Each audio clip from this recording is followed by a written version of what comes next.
It's time again for Type 40 Live, our early edition of the live stream Doctor Who magazine show on Rumble, X, YouTube, and on Facebook. This is where we talk about all things Doctor Who from across the Whoniverse and from way, way, way back then to the right here and the right now, all in front of a live chat full of fellow friends, fans and companions just like you. And have you checked? Are you tracking? Is it here yet? How many stops away is your Blu-ray box set? Let us know. And Daleks exterminating the local council, local councillors. They're not all bad after all, but they're on the warpath. We've sent some of our time agent. Well, we did send them. Whether they're doing anything about it, I couldn't possibly say. We'll catch up in a moment. And what's got under Peter Purvis's collar? A confession from a legend coming up on your Type 40 Live. At least we can rely on the TARDIS. Well, we could. Even the TARDIS has been invaded, and I can't get at the controls because somebody's sort of put some perspex or something in the way. I'm not sure how we're going to get out of this, but maybe somebody can help me out of this introduction at least. Hello, I'm Dan Hadley, Birmingham's King of the Geeks. We'll find out who you are in a moment or two, and this is the ideal place to start your geeky week. Yes, of course it is.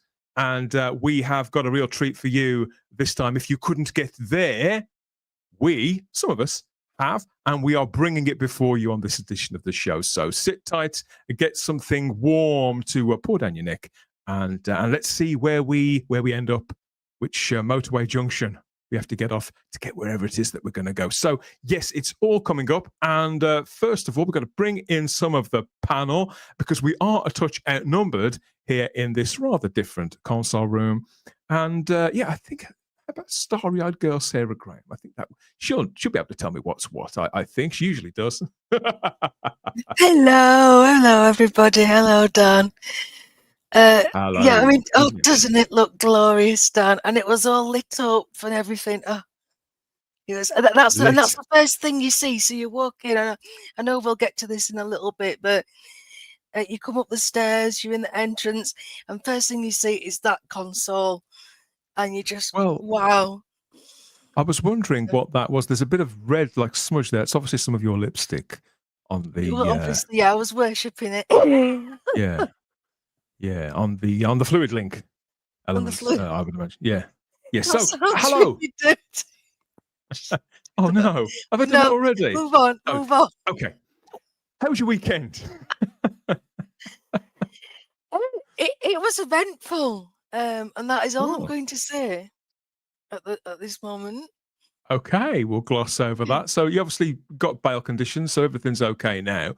But we're going to take you to happier times on this edition of the show because yourself and Simon have been generous enough to furnish us with your memories and some pictures of an excursion that you both went on. So this is going to be good. This is going to be memorable. I'm looking forward to it. Hopefully, it'll feel like I've been there. So I'm very grateful to both of you. That means you and him. Oh, I'm on. Hello. He's on. I'm on. He's on. He's up. He's out. He's in. Wherever. Yes. I'm out. Hello. I'm still chuckling about the fluid link. Why do I say these things? I'm never ever going to be able to watch the Daleks the same way now thinking about fluid links. Yeah, there we go. So isn't it a magnificent console? That isn't it? It's just beautiful, isn't it? It's just it's how you imagine the TARDIS console to actually look. See, I can still remember. I'm obviously old enough to remember going to the old Longleat and Blackpool exhibitions, the original ones, when the console was much smaller. Well, certainly the one in Longleat was quite small. I mean, it obviously it was just massively impressive to me as a 8, 9, 10, 11-year-old, as I was when I was going to Longleat. But it was a fair bit smaller. And it was very, very inaccurate. It didn't look, the controls were not remotely what or where they should be on the console. But it was still terribly, terribly exciting to see. Isn't there just something beautifully majestic about that hexagonal console? It's just same as the Daleks. It's just a bit of a design classic, isn't it, really? Well, and with those original instruments from all the way back in '63, I mean, we often joke about how they use sort of egg timers and all that kind of thing, and everyday household objects to make this stuff. But you, in all sincerity, you try building this. I suspect you couldn't. You'd have to sort of have the parts. Maybe you could get them 3D printed and use ping pong balls to do this. Well, I don't know. There are probably this particular console would not have, nothing would have been 3D printed on it, because it was actually made a few years ago.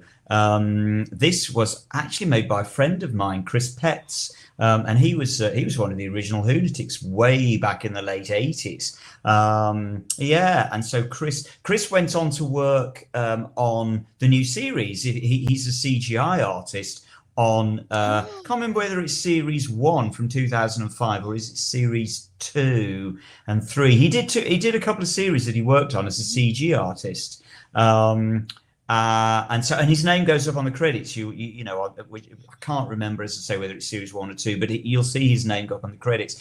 And this is, I knew him back as you probably would have met him at some point, Dan. I say he was there at the Whonitic meetings way back in the late '80s, and so he built this console rather, and it was living in his house for a very long time. It was certainly made way back in the 50th anniversary. It was certainly in existence by then. So this is an old console.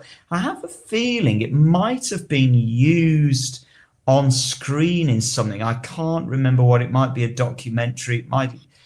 I don't think it's. Yeah, we've talked about it briefly before. Yeah, it was used somewhere, somehow. If it was like the trailers for the 50th or something like that. Something like that. It's not the one. I'm right in thinking it's not the one from An Adventure in Time and Space. No. Did they make their own? They made their own for that one. Did they? The BBC?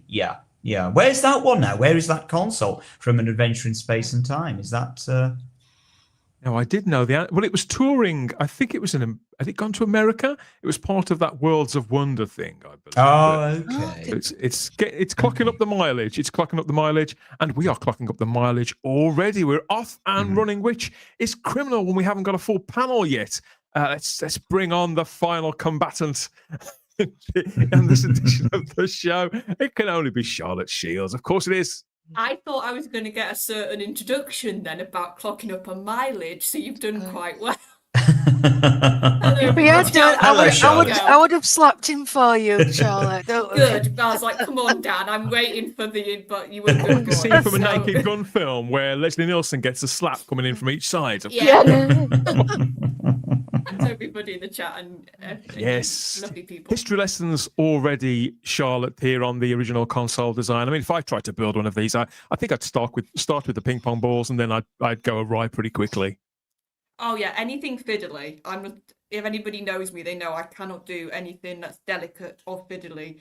So whenever I see even just like the smaller versions of consoles that I think a couple of weeks ago you showed those pictures of somebody made like the set, and then they were using it for like a stop motion video thing with Troughton, and like because he was recreating which episode was it when he was Enemy of the World. He recreated the scene, didn't he, of the TARDIS when the Doctor was clinging onto it. Oh, okay. Anything like that, I'm just like, I'm so amazed. Like, I'd be hopeless, absolutely hopeless. We all would, but as I say, that original console with those old controls on it, there is just something very majestic and beautiful, and it's just so old school, isn't it? So retro, so analog. The old buttons and the levers and. I think that's the appeal, because when you were talking about it, the scene that came into my head was the scene in Adventure in Time and Space when William Hartnell is looking at it. Yes. And at the time, he looks forward and he sees Matt. Yes. So it's this idea of the future. But just to have that console almost frame the moment of the current Doctor and then what he was going to become in the future, which I love that scene because I think it's beautifully sort of says a lot without any dialogue. Like Mark Gatiss, I've got to give him credit for that because I think that's a gorgeous little scene. So I thought of that instantly when I saw this. Yeah, you do, and it's just so beautifully simple and elegant, and interesting and curious and intriguing. I just think it's a brilliant piece of design. As much as I'd love to be handy in the nicest possible way, and very, very practical, and be a model maker and do all these amazing things that I know people in the Type 40 community, they send us wonderful pictures of things that they've built, maintained, restored. I'd love to be able to do all that stuff, but I can't. You know, I even struggle on doing these. So yes, the postman. What a link. Very what could be smooth. in your box? What's in the box? What's in the box? Take that, Wogan. Yes, so it's here. It is here at last. So I'm talking about the latest installment in the range. It's been going now for about 7.5 years. Doctor Who: The Collection on Blu-ray.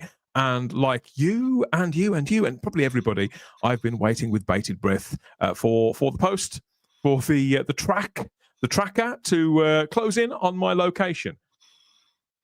I'm happy to say that my box set is now with me, and I'm about to tear it open. Ooh. Not with my teeth. I'm going to use the tag. Even I can't cock these up. Okay, so here we go. I just pray there's no blocked out. damage to it. I'm seeing all these stories on Facebook about damage from Amazon parcels. Oh no, really? Yeah, This that's not jinx it. this carton on this one is nowhere near as substantial as they usually are. I could They used to tell be. when I picked it, rattling around in there, Simon. I'm already Oh, a I bit know, it nervous makes you about this. nervous. I like my Makes you junk nervous. packed. Yeah, they used to be each In side was sort of boxes? filled. Yeah. Each side was filled out with sort of Correct. corrugated cards, so it didn't shift at all. But Correct. now they do. They don't So give a let's damn get anymore. in there and see what's going on. Okay, here it is. It looks like it's in one piece. That's the good news, Woohoo! Richard. If you're watching, Brilliant. thanks for letting your Woo! head down. Yay. Yeah. Wow, isn't that colourful? Isn't that's Gorgeous. a lot It's more a fantastic purple? cover. I love what than they've I done with the imagine. cover on this one. And the mirror effect behind him. I Yeah. do that a lot, Lee- but that's especially a nice one. Lee binding is getting more bold with each Yeah, design. the- It's one of the chunkier ones in the nicest way, of course. It's a thick one. Eight discs, isn't it? 8 discs. Probably more. And I think it's 8 It's discs. 8. yeah. I think it's 8. Yeah. So here we are. I'll be getting into that and seeing what's what over the next few days in time to get right back here and talk about it some more. So let us know your status. Have you been blessed yet with a bountiful Blu-ray box set courtesy of BBC Studios? How many seasons in are we now? About 13, 14, something like A that? lot. It's getting there, isn't it? The collection is Getting almost there. complete. Yeah, I think we're aren't we about 2/3 of the way through by now? Gotta be. Have There's we done two- all of Tom yet now? Or have we still got No, Tom one more no, left. just One the more Key left. to Time season 16. And of course, this being Doctor Who fandom, as soon as we've got one set, they're talking about what's next and when are we going to get the next one. Oh, they can't win, can they? Can't win. Yes, so let us know how you get on with yours. Talking about winning, anybody know how Alex Kingston is getting on with Strictly Come Dancing? I know that they've started. Is this season 84 or something like that? It's on again on BBC One. It feels like it's been running for a million years, and I didn't even know Alex Kingston was in it. This is complete passed by. I've not heard anything about how she's done, so that either means she's just all right, or she's not, or the others are more either rubbish or better than her. That tends to be. I'm paying way as the press- less attention as I possibly can, as always. But now and again, obviously, when a Doctor Who actor, actress, personality appears in it, we do sort of get tagged in this stuff, and it makes the radar. Alex Kingston has been speaking recently about a health scare that she had. So, I was happy to see that she's okay now. There was that. But it does seem that she's lasted 3 weeks. That's got to be okay in a competition like this, Sarah. I know that they don't have to eat anything nasty in this, but I tell you what, the way they throw some of these dancers around, I can't say I'd like it. But she's here. She's all made up for Saturday. Doesn't she look lovely? She looks gorgeous. Well, Yeah. I mean, it's such hard work, and you're practicing all the time. I mean, my auntie and cousins are dancers and dance teachers, and they, live and breathe this. But I've not had any updates from them, so I'll have to ask them next time. I was hoping So that I imagine she's just like Charlotte says, she's just okay. She's in that kind of middle of the road. She's not fantastic, but she's not terrible either. well, she's certainly all smiles. There she look, and this is why I'm starting to think that I'm becoming obsessed with this, because I saw these pictures of Alex Kingston. I thought, I wonder if she's done a Doctor Who performance. And I saw this one. I thought, oh no, it was like a little ray of sunshine. There she is. But all I could think of was this. So It's not entirely dissimilar, is it? No. I think I need an intervention, Simon. I think The problem is that picture of Billy is just going to haunt Doctor Who fandom forevermore. It just is. It's one of those pictures. I mean, was she dancing to "Hello" by Lionel Richie? Maybe I thought. That's what they do, isn't it? The guys in the background, they sing the songs, they warble away live, and then it all sort of takes off, and everybody looks misty. Last week was their movie week, so I don't know if they're going to do like a TV week. Like I said, if they don't have her at some point dancing to the Doctor Who theme tune, they are missing a trick. You know what would have happened to you back in the day, Charlotte, back in the sort of the 70s and the 80s, when Strictly Come Dancing is kind of the closest we've got now to those sort of true light entertainment shows that the BBC excelled at on Saturday nights in the 70s and 80s, the likes of Paul Daniels and the Generation Game and all that kind of stuff. And so there is no doubt whatsoever that back in the 70s, 80s, they wouldn't have just gone for the Doctor Who theme. They would have brought in a whole squad of Daleks as well. And the Daleks would have all been, I'm not kidding you, the Daleks and probably K9 as well would have all just been spinning around. They'd have just gone for it. They would have gone for it. And I'd have watched the heck out of that. Did you ever hear, Sarah, that way back in sort of the early 70s, at the time of sort of the Curse of Peladon, they got Alpha Centauri dancing on kind of the equivalent again of Strictly Come Dancing back in the 70s. And Alpha Centauri from the Curse of Peladon was boogieing in the back. You couldn't make. I'm not making this up. I am not making this up. It's got nothing to wiggle. It's just a. I think it just sort of skated around. Sorry, Charlotte. I was going to say, don't give the current production team any ideas, Simon. Yeah. If you're watching Strictly on Saturday, so we don't have to, keep us in the loop by all means. But don't feel you've got to. I can live without. I'm fine. I'm good. So most of our punters don't really even watch Doctor Who. Never mind Strictly Come Dancing, which is something that they've got in common with this guy. So Peter Purves has been back in the news this weekend. He's been out and about himself. More on that in a moment. But Peter Purves, who opened the latest exhibition a couple of months ago, has been speaking to the Daily Star. Someone's got dangerous, very dangerous. Peter's been speaking to the Daily Star over the weekend, and so they have run with it. They've said that Doctor Who legend Peter Purves isn't a fan of the show these days, and that the 86-year-old TV icon. Now that's fair. That is accurate. I think he does count as a TV icon, what with one thing or another. Has claimed that the show has simply changed too much and lost what he felt made it special. Really? What would make him say that, I wonder? Well, he went on to say, when Doctor Who, this is very telling, because this is an observer who is in the industry, part of the family, the community, but has that kind of objective eye as well. You know, because I would imagine that Peter can probably go for several days, if not several weeks, without thinking about Doctor Who. But he said on speaking to the Star, he said that when Doctor Who started, it was a children's program. We had a weekly cliffhanger, and it was simple. I liked it when it was straightforward entertainment, but it's a very different show now. I don't watch it anymore, to be honest. I love that last line. There's no fat on that, really, is there? I mean, he's hardly alone, is he? That's the good news. Nobody really watches Doctor Who anymore, Peter. So, you know, I wouldn't necessarily feel too bad about that. But yeah, the Star really went with this. I mean, they're not trying to stir any trouble for a change, I suspect, and neither is Peter Purves. You know, you get to that time of life, he's got nothing left to prove. He doesn't care, does he? No. So had you seen this, Simon? Because I think we all know Peter Purves, don't we? No.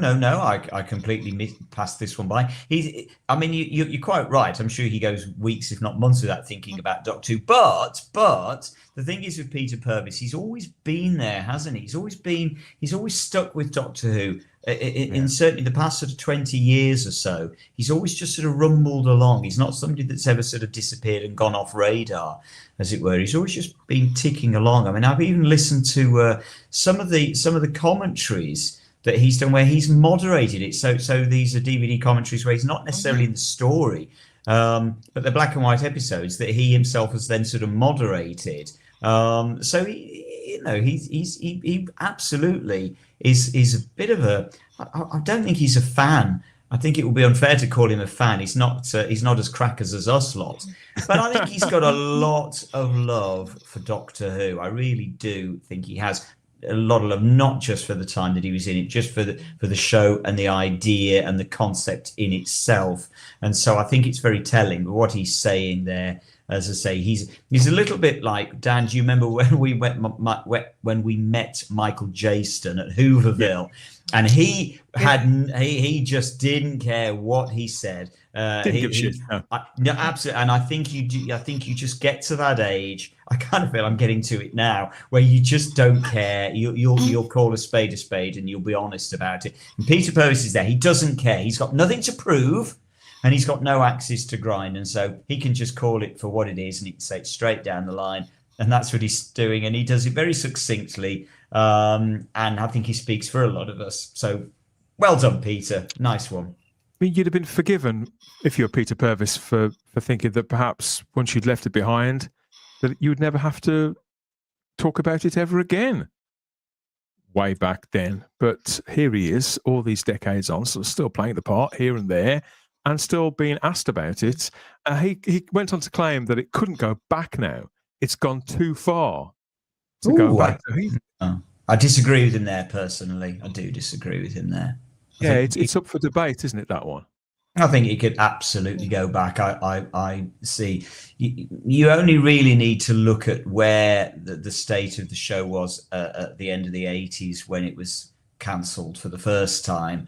Well, at least fully cancelled for the first time. And then when it came back in 2005 and took the world by storm and was a completely different beast to what it had been at the end of the 80s. So, no, I disagree with him. Doctor Who, I think he's one of those things that absolutely can reinvent itself spectacularly, and I'm in no doubt that it will. It'll probably take a few years, which is why I believe it needs a rest of a few years.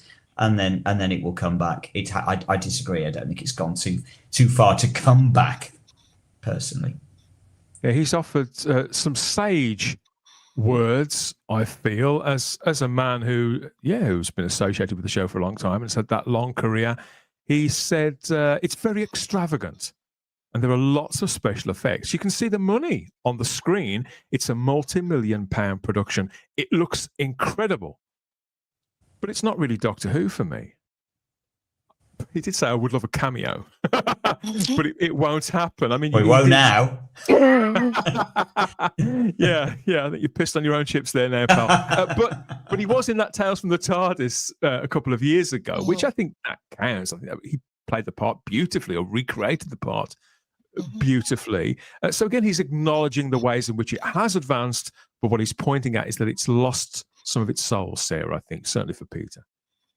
Yeah, and it's true. Yeah, we've all kind of said, one of the positives of this era has been it's looked fantastic, but yeah, there's something, really superficial about it. It has tended to be style over substance, and as we've always said, it's the quality of the writing that consistently lets it down.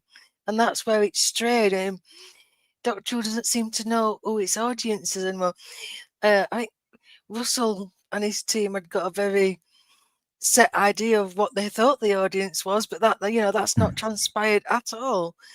So yes, Peter's got a good point. As for the cameo, I mean, I think he's dodged a bullet. It could have been a cow, Charlotte. I was about to say. See, what struck me about this comment in particular, Charlotte, is more because for me, for everything that Sarah's just said, and that's true, obviously the stories, the scripts, it all counts. But for me, Doctor Who is strangely as much about the way it makes me feel. And I think that's what Peter's pointing to, that despite all of that if it's not in touch with something fundamental, then there's a problem. I mean, he did go on to say that at the moment, he is celebrating his own 60th anniversary of his first appearance in Doctor Who, and he's very proud of what he did. So he's, just like Simon said, he's not trying to distance himself from the show, but there is that awareness there. I think he's a class act, Peter Purves. Yeah, and here you can see he's been very polite. He's been very thought out with his comments. He's not trying to sort of start anything at all. He's just sort of saying very truthfully how he feels about the show. And he's not the only one. In the last couple of years, we've had a few classic actors, whether they're companions or even doctors, sort of start to say what they might not like or what they're seeing as different. I think, was it Fraser Hines a couple of years ago made a comment about that he thought it had changed, or what he didn't quite like, what was different in his eyes. And I think what it is, when you've been a part of something, I think it's more easy to see when it starts to stray, when it starts to become something else, because you were part of that machine at one point. You knew the writers, or you knew the directors, or you worked with the other actors on the set. You sort of have that inside view. So then when you step out, you can sort of see it in a very different light to what we see it as. And for me, he is talking about another aspect that is, it feels like with every series of the current run, the idea of we just want to be entertained was getting lost. We just want to escape. We just want a doctor that can just whisk us off to an adventure for a Saturday night and see an amazing sight or have a brilliant friendship on screen. And all those things seem to get less and less important to the production. And I think when you lose those aspects, you can have all your CG. That's also what I think he's alluding to a little bit here. You can have all that money, but we don't connect to that stuff truthfully. We sort of go, no, but who's the doctor? I want to follow the doctor. I want to follow a doctor and companion. I want to be scared. I want monsters that are literally going to make me think, God, I'm not going to sleep tonight. And it's some people can see that as basic, but for me, that's the core of the show. I would agree. And I do think it's been lost. And I think what Peter Purves is saying here, Charlotte, is very much that it is just a different show now. And I know that I've been called a dinosaur enough times that that things move on, and so it's a different show to the one you watched as a kid. And it is. But the way I would look at it is, it doesn't have to be. If you as a production team want to make the kind of show that you want to make, you just don't call it Doctor Who. You just start a new show. I still don't understand, and I think this is what Peter is sort of saying, really. I don't understand why it had to change so much. Why it could still be Doctor Who. We could still have Doctor Who on the screens, and they could make another show about something else that they want to make about and call that something completely different. But we could still have Doctor Who. That's what I can't understand, and I think what Peter's referring to here. What you're referring to, the fact that in 2005, me as an 11-year-old could watch it. Yeah. And absolutely fall in love, and you could watch it as somebody who'd been there through the classic run, who knew this inside out, and could also quite enjoy that first little series. You could see that it was the same beast, Charlotte. Yes. That's the thing.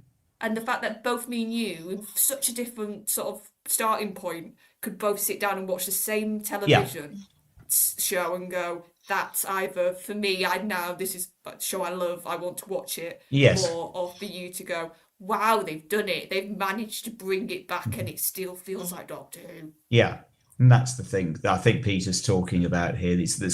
When he says they've gone too far, it's gone too far. I think that's what he means. It has changed too much. So if they won't listen to us, maybe listen to some of the Doctor Who legends, those who are still steering the ship for now. Peter, don't worry about it, mate. We all feel largely the same. Peter Purves has 4 films in the pipeline right now. There's a lot of actors half his age that would struggle with that workload. And the Peter Purves podcast is very much up and running. We told you about that a few weeks ago. It's across all major podcatchers. There's one episode where he interviews Colin Baker, and I believe the second one features Valerie Singleton too, another Blue Peter legend. Brilliant. So get on that. It was Peter that was called upon to open the latest Doctor Who exhibition, of course. Who else throwing himself into the part there, and he's been out and about since too, keeping very, very busy. Not least of all, this quick look ahead to something coming up at some point in the future, Sarah, because you've tracked him down, haven't you? Was it to bring him to task for those comments? I mean, we're gonna cover this in a future edition of the show, but how was he when you met up with him?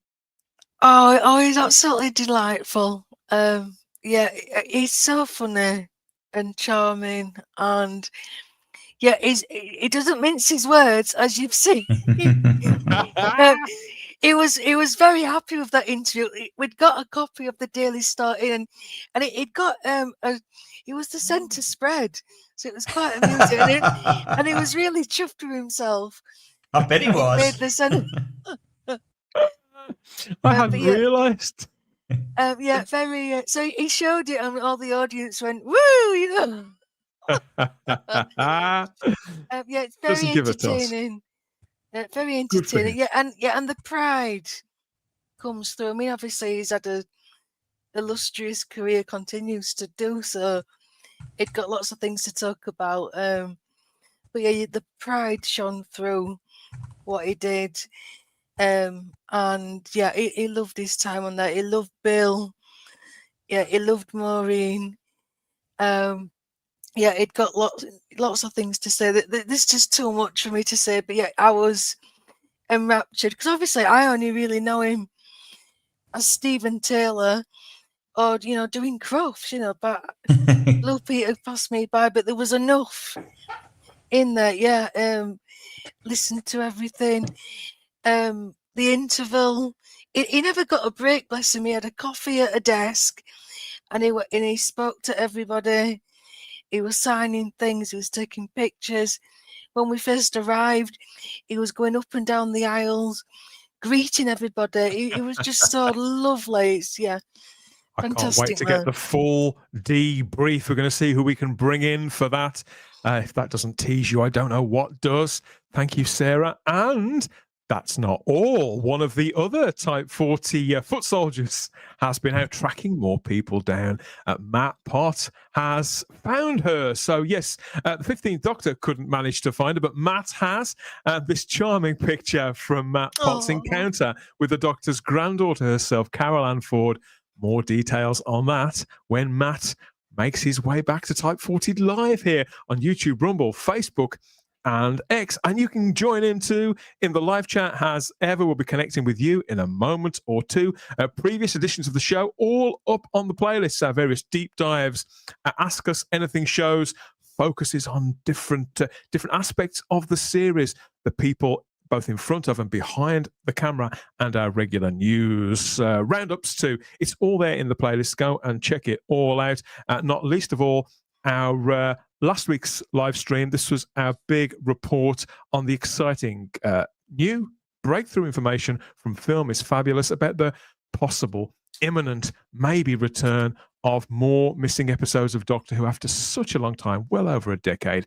Everything you need to know is out there with Film is Fabulous. The link is in the video description, as always, now here at Type 40 Live, and you can see what we had to say about all of that in this long-form discussion from last week. Check it out. Check them out too. Give them your support if you can, and meet us back here for more Type 40 Live. Okay, so where next? I think we should have a word with her and get stuck into the reason why you all came. Where are we? How about some of this?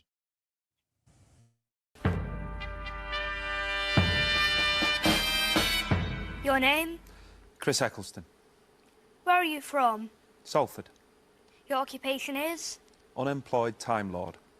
What was the best thing about playing Doctor Who? The response of children like yourself. Were you nervous about playing the Doctor? Yes. What did Christopher Eccleston bring to the role of Doctor Who? These. Does the Doctor fancy Rose Tyler? Absolutely. If you had Doctor Who as your specialist subject, how well would you do? Terribly.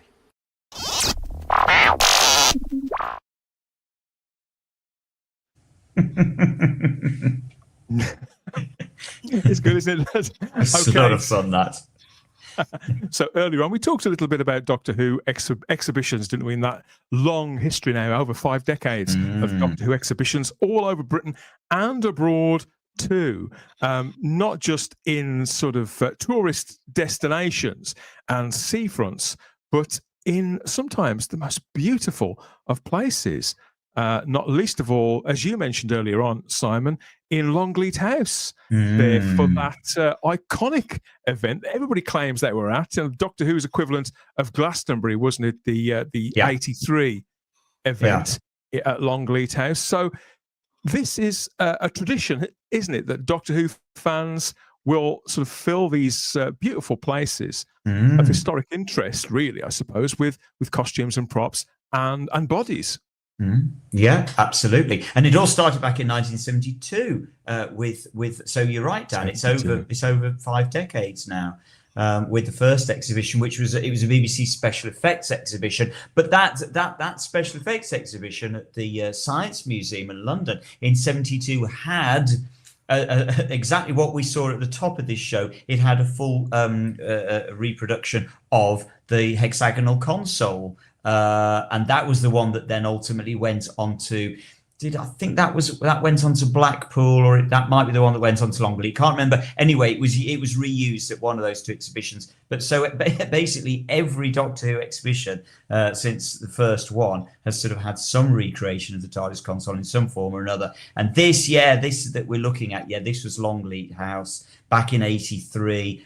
I am inside there somewhere with clutching my carrier bag containing my damp cheese sandwiches and just having an absolute blast. And one of the things I loved about Longleat was, as you can see, what they did. They brought down from Blackpool the illuminations.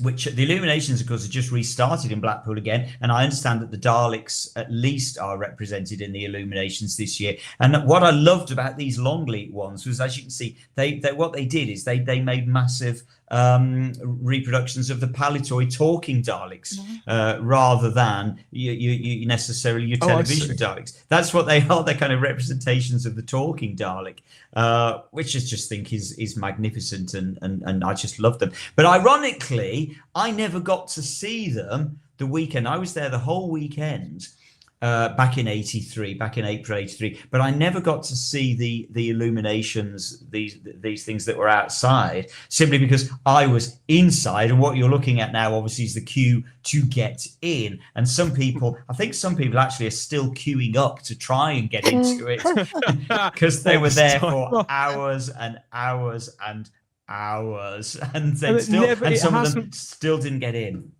It hasn't put you off going to these events either, has it? Because yourself and Sarah made your way over to Peterborough Museum and Art Gallery, didn't you, last week for this event that, Doctor Who fans have been rolling into this, some of them coming from abroad to Peterborough for Adventures in Time and Space, which opened in May. We've talked about this a little over the last 6 months or so, haven't we? But none of us have been until you guys went over there. I mean, obviously, the most important of all, did you make your own sandwiches this time, Simon? How did they fare? And what were the queues like? There were no queues, and we didn't make sandwiches, did we, Sarah? We just had cake. We had cake and coffee in the coffee shop, which was great. Where they got, hadn't they, Sarah, in the coffee shop, as Sarah mentioned last week on Thursday's show, they've got all the crockery is Doctor Who crockery. It's all TARDIS crockery. So teacups and teapots are all TARDIS crockery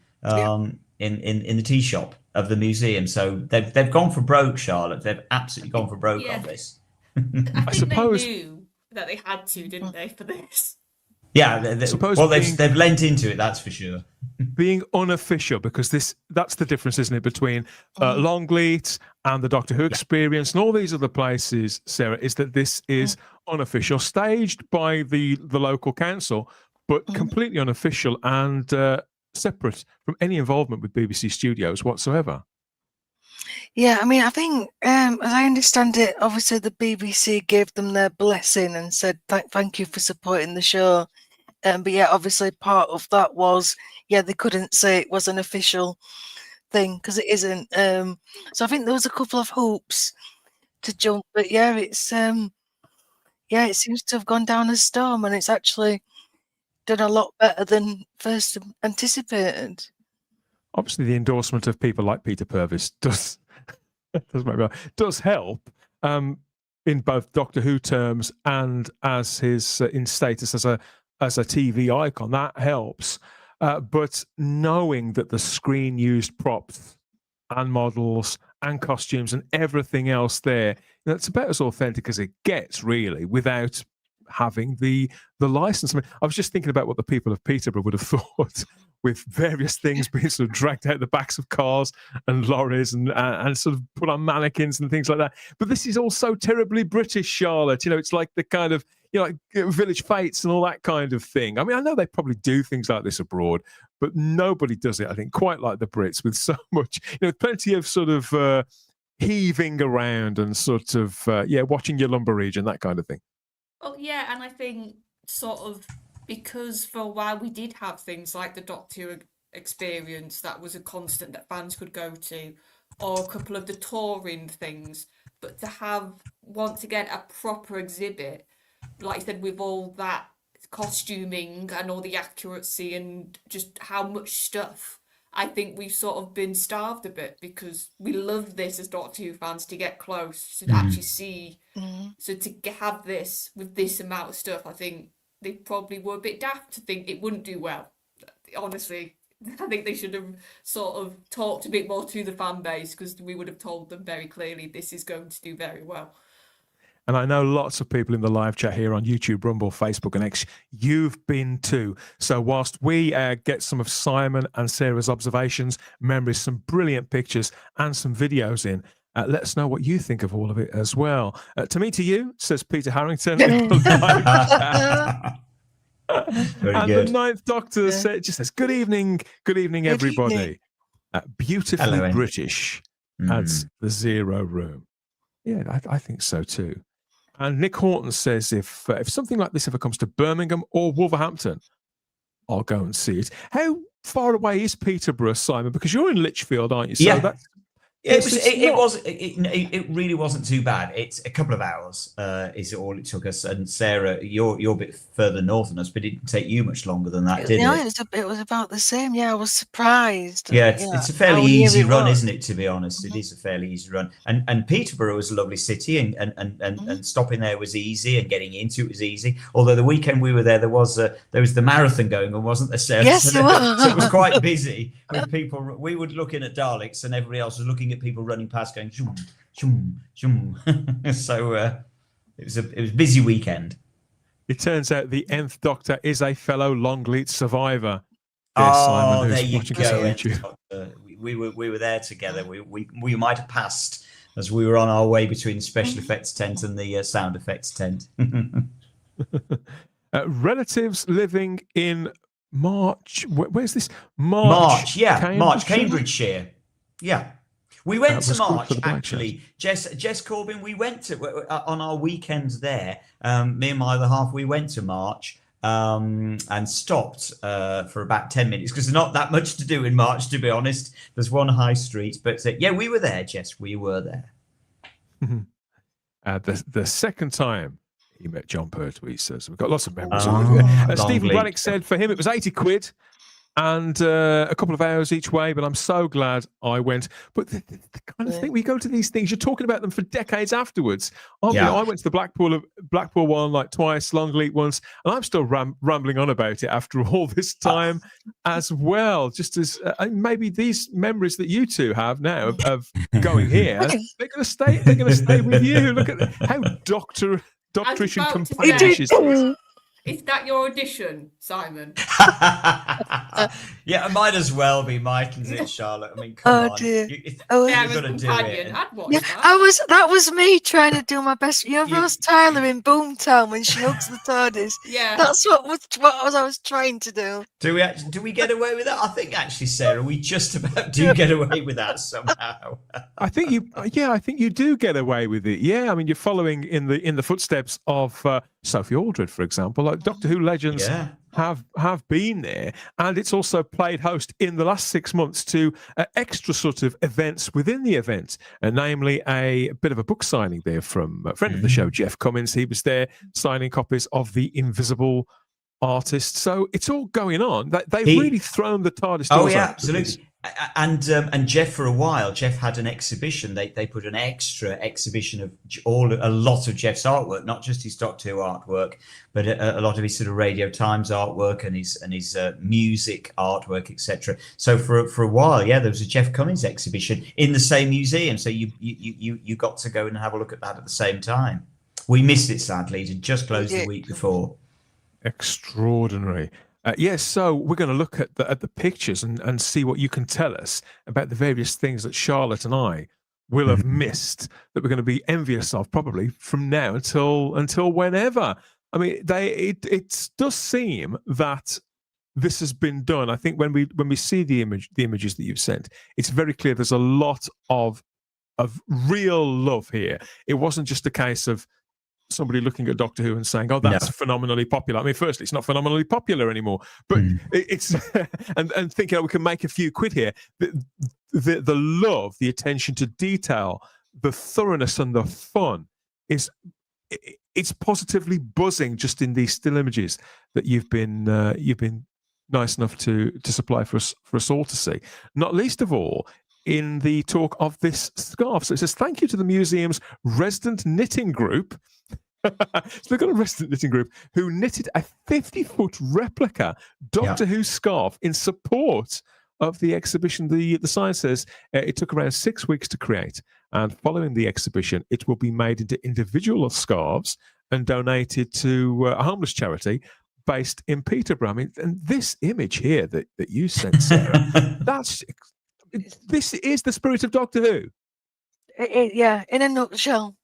That's this is the Doctor Who community. It does wonderful things like this. It was a phenomenal scarf. We were very impressed, weren't we? It's one of the first things you see as you go in, and it's the kind of thing that you wouldn't see in a BBC exhibition. It's the only kind of thing that could only happen in sort of a community, a provincial exhibition, I think, rather than an official BBC exhibition.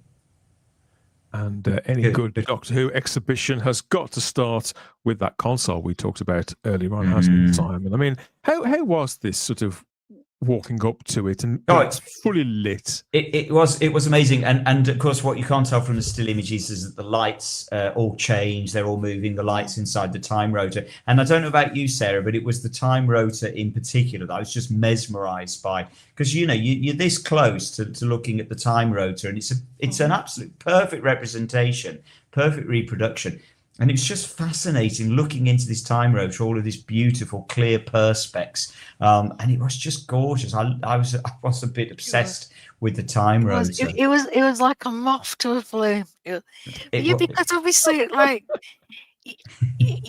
when you see it on screen, it doesn't do it justice. But to get this close and see the detail, you can't help but just be drawn to it. We just spent a very long time just in and out. We did. I remember when I went to the Doctor Experience, and the one thing in my head, I was like, please, I want to get close to one of the TARDISes that has to be there. And I always thought it was such a mistake because, and once again, you're talking about, I think they did this for safety reasons and to tick all the boxes so they didn't get in trouble. It was all, you couldn't get close to it. The Eccleston one, the Eccleston TARDIS console there, and you could see it, but you couldn't touch it. You couldn't get close. You couldn't do anything. You just could literally look at this thing. And I remember at the time just thinking, oh no, I want to get close. I want to touch it. I want to mess around with it. It's just this like instinctual feeling. So that's of course is why they've got to put the clear perspex sheets around it, because we'd all be pressing the buttons. It would be broken in 5 minutes. I'll tell you what, it's a good job. It's a good job Anthony Weiner isn't there, because all those Sea Devils there in the background, he wouldn't need much encouragement before he'd have his strides off and he'd be into one of those costumes, wouldn't he? I mean, check this out. They were, yeah. I mean, what? Some of these are some of the costumes are original. Some of them are reproductions. These are all reproductions, but in most cases, they're all taken off, or certainly a lot of cases, they're taken off original molds and things like that. Yes. So they feel pretty genuine. And the Sea Devil in the middle there, that is the one that is screen used, because that's the one that appears in the made by Phil Robinson, and that's the one that appears in the trailer for the season 9 box set. Oh yes. So that is the one with the one with Katie Manning in, where they find the eggs in the cave. So that is that's the Sea Devil costume that was used in that trailer. So that's a screen used costume. And things like the Warriors of the Deep, Sea Devil and Silurian, none of those costumes exist in any, certainly not in a displayable format. The last time I saw a Silurian from Warriors of the Deep, it seemed to be falling to pieces in a box in Cardiff, and it was just heartbreaking to see just bits falling off it. So you're not going to see them now, short of seeing reproductions. And they were brilliant, weren't they, Sarah? Simply because they are indistinguishable from the original. So it's as close as you are going to get to seeing them now. I'm often surprised. The things that I assume will have survived will have been preserved and looked after and sort of zipped into a bag and put in a big wardrobe somewhere, Sarah. Those actually haven't survived. And the stuff that I thought there's no way it would still exist, like the Key to Time and things like that, those do exist. Several of these. Yeah, there were several things where we were just shocked that it was the actual proper, there's things from the 60s and you just like, gosh, you just can't believe it.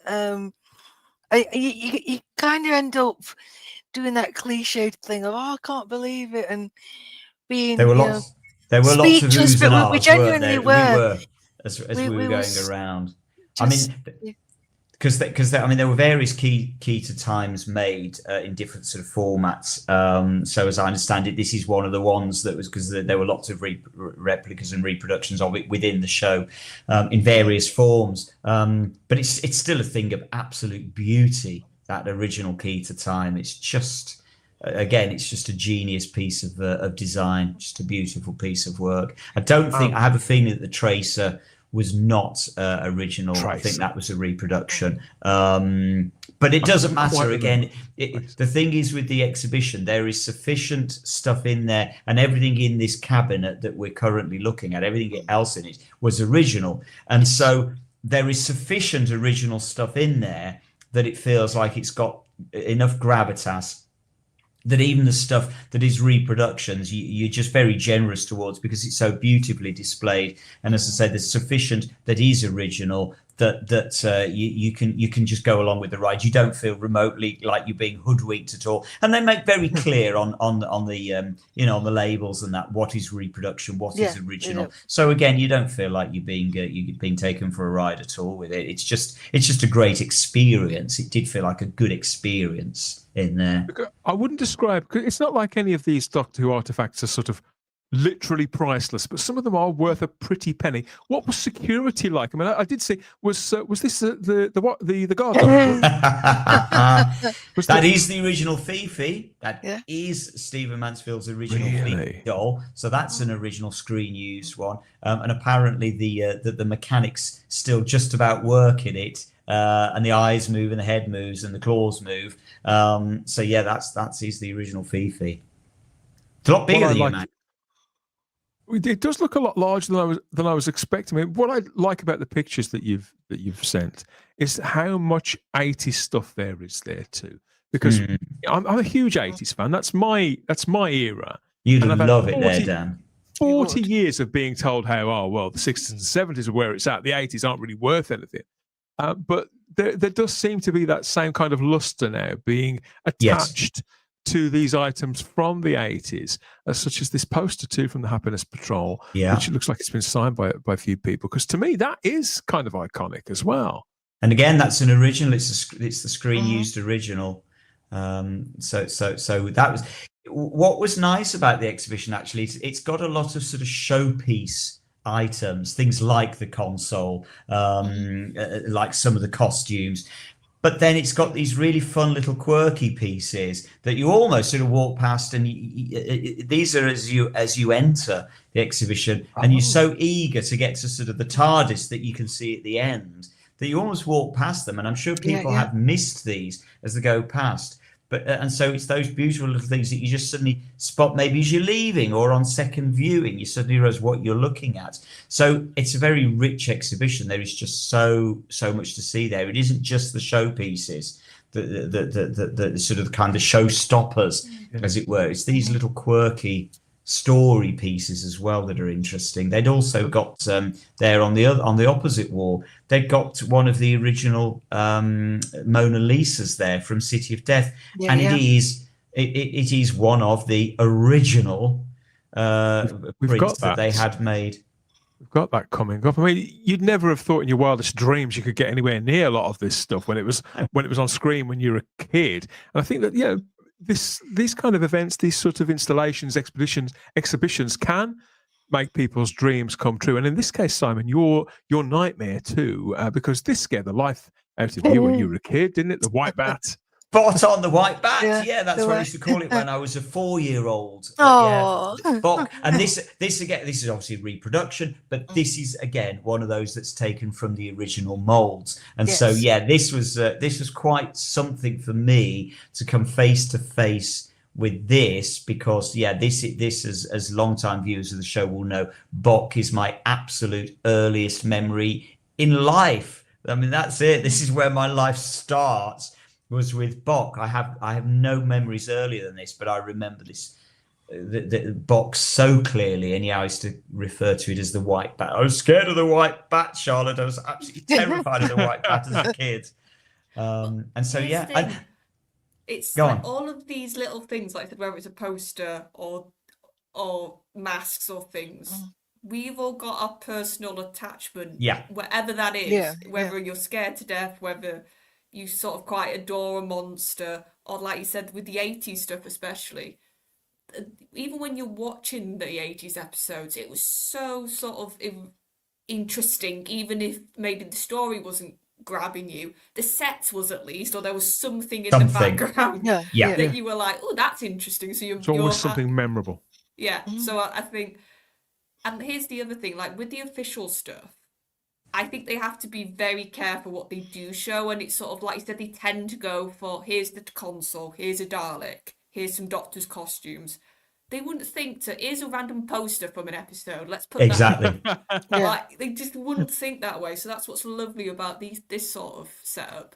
Well, again, I mean, also looking at this that we're looking at now, you know, that this is just an Argolian robe from the Leisure Hive, which is not a desperately loved story. There is a story about this, though, Simon, isn't there? Do you want to tell There is a story about this. Apparently, the model that we go on. You tell it, Sarah. I'm sure you'll tell it much better than me. Okay.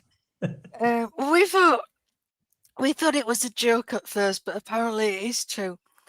If anybody's thinking that face looks familiar, it's because it's a waxwork dummy of Justin Bieber from Madame Tussauds.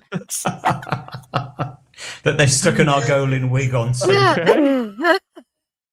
The fickle finger of fate and fame indeed has smited Justin Bieber. Yeah, he's ended up in Peterborough Museum dressed in a yellow gown. It's the crossover you never knew you wanted.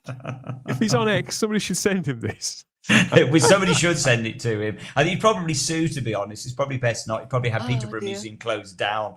But this is, again, it's an original screen used costume. It's totally original, totally screen used, and you can get close enough to touch. You obviously do not touch, but there is a temptation to touch, because you can absolutely get within millimeters of this thing and see every stitch on it. It's not behind glass. And so that to me was great, because I'm a massive fan of the Leisure Hive, and so to see this was just wonderful, and it was just like it was made yesterday, wasn't it, Sarah? It's just immaculate condition. It was, yeah. Just beautiful, beautiful. was So I gonna was ask- made up to see this one, and there was a Famazi there as well. You know, also from the Leisure Hive. So Charlotte? I was just going to ask in general. So, is this like a collect that lots of people have like said you can have bits of my collection, or they've just all come yes, together to give their collections to be no, put up? you're right. First time, it's a number of collections. It's from a number of collectors. One of whom is Derek Handley, who is quite a sort of a name within Doctor Who collectors, and you'll see him go up on the credits of a lot of the Blu-ray and DVD documentaries that he's worked on. He's contributed props, costumes, so on and so forth. He has originals and he has reproductions, as I understand it. So lots of the items are his, but there are other collectors represented in there as well. A lot of them have come from Matt Irvin. Charlotte, one of the original special effects technicians, and so it's lots of people have all come together and they've gone out and contacted Peterborough Museum, went out and sort of contacted these people and brought them all together into one place.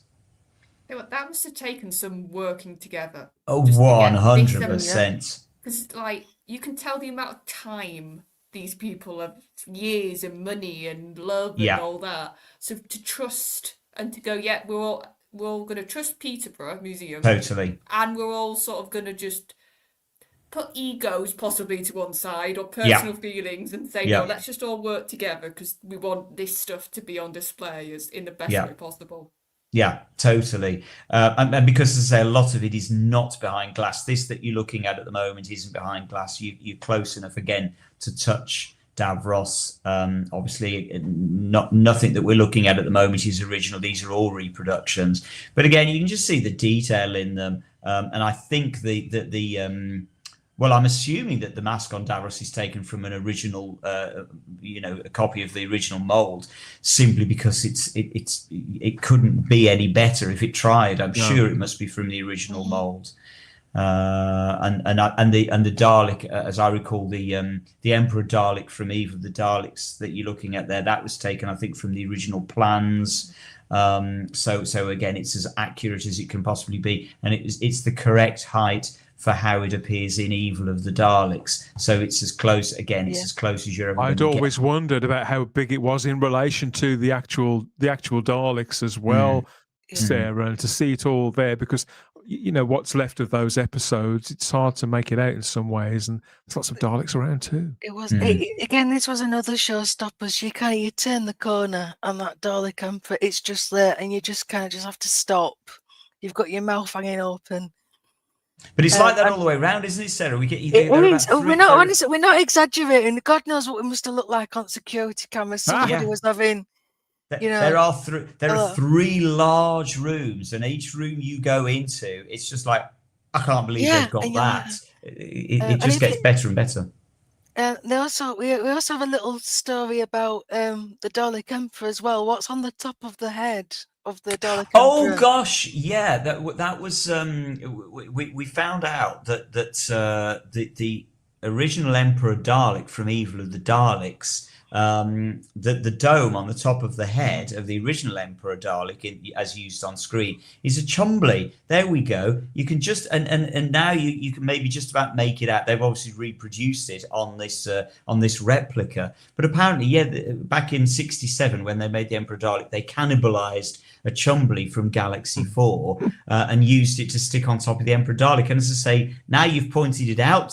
Now I've pointed it out, and once it was pointed out to us, you can't unsee it now. You're like, well, of course it's Chumbly. How had I never clocked that before? Amazing. These little facts that you learn when you go and see this stuff.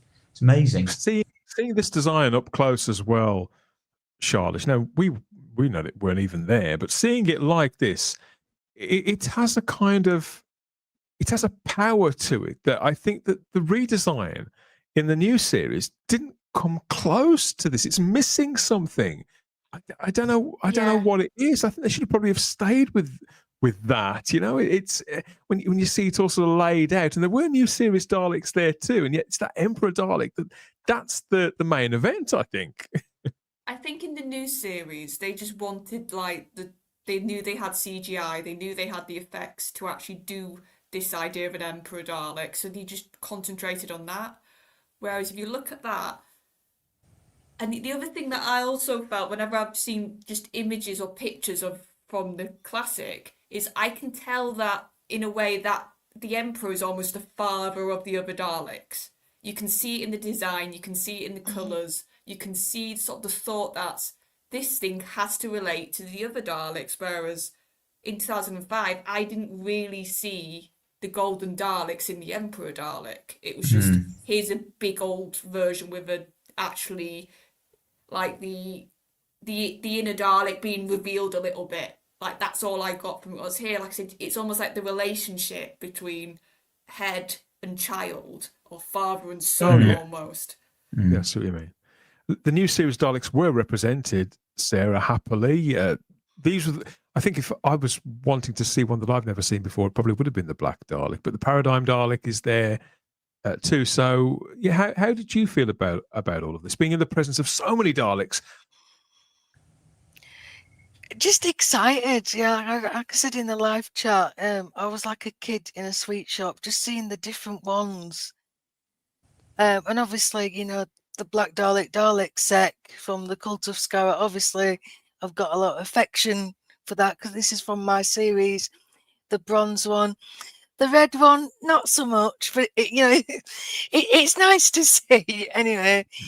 But then, you know, compared to all the other ones, it was just like a nice spectrum of Daleks. And the other thing that was interesting that we found out was the panels that you can see at the back there on the left and centre, those grey panels. Yeah. Those apparently were supplied by the original company that supplies them way back in the mid-70s. Those particular ones apparently from the Exelon City in Death to the Daleks from 74, and the company still exists and they've still got the original formers, and so they were able to make vacuum plastic molds from them that are now adorn the walls in Peterborough Museum. And they've even got, you'll see in a couple of the other photos probably as they come up, you can see the hexagonal, well, sort of the triangular one that appeared in so many stories since the sort of the early mid 70s and right the way through the 80s. And again, they're all from the originals. There's some rock cliff-like panels as well in the museum, and those are taken apparently from the original molds that were from An Unearthly Child. They formed the Cave of Skulls. Yes, they did. From An Unearthly Child, we're reliably informed, and so the detail within this exhibition is really quite mind-blowing. They don't even draw attention to those particularly. Yeah. Well, of all the things you've told me so far, I think the idea that they managed to get in touch with the company who supplied a bit of set dressing 50 years ago to replicate that. It's not bad. That's very, very out there. I think quite a deep cut.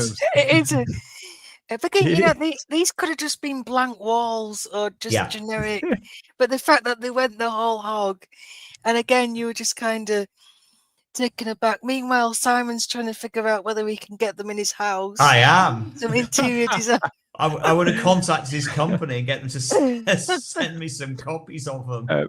Plenty of people do have them in their homes. I know, including Chris Chatfield, who's watching on YouTube. I have that full-size Black Dalek. Very envious, Chris. And Funky says it must have been like going into the Dalek Asylum. It was like that. It was. They're all just arrayed there in the one room. It's amazing. They didn't leave out the Cybermen, did they? They'd have been hell to pay if they had. An assortment of Cybermen were present as well, including their own console.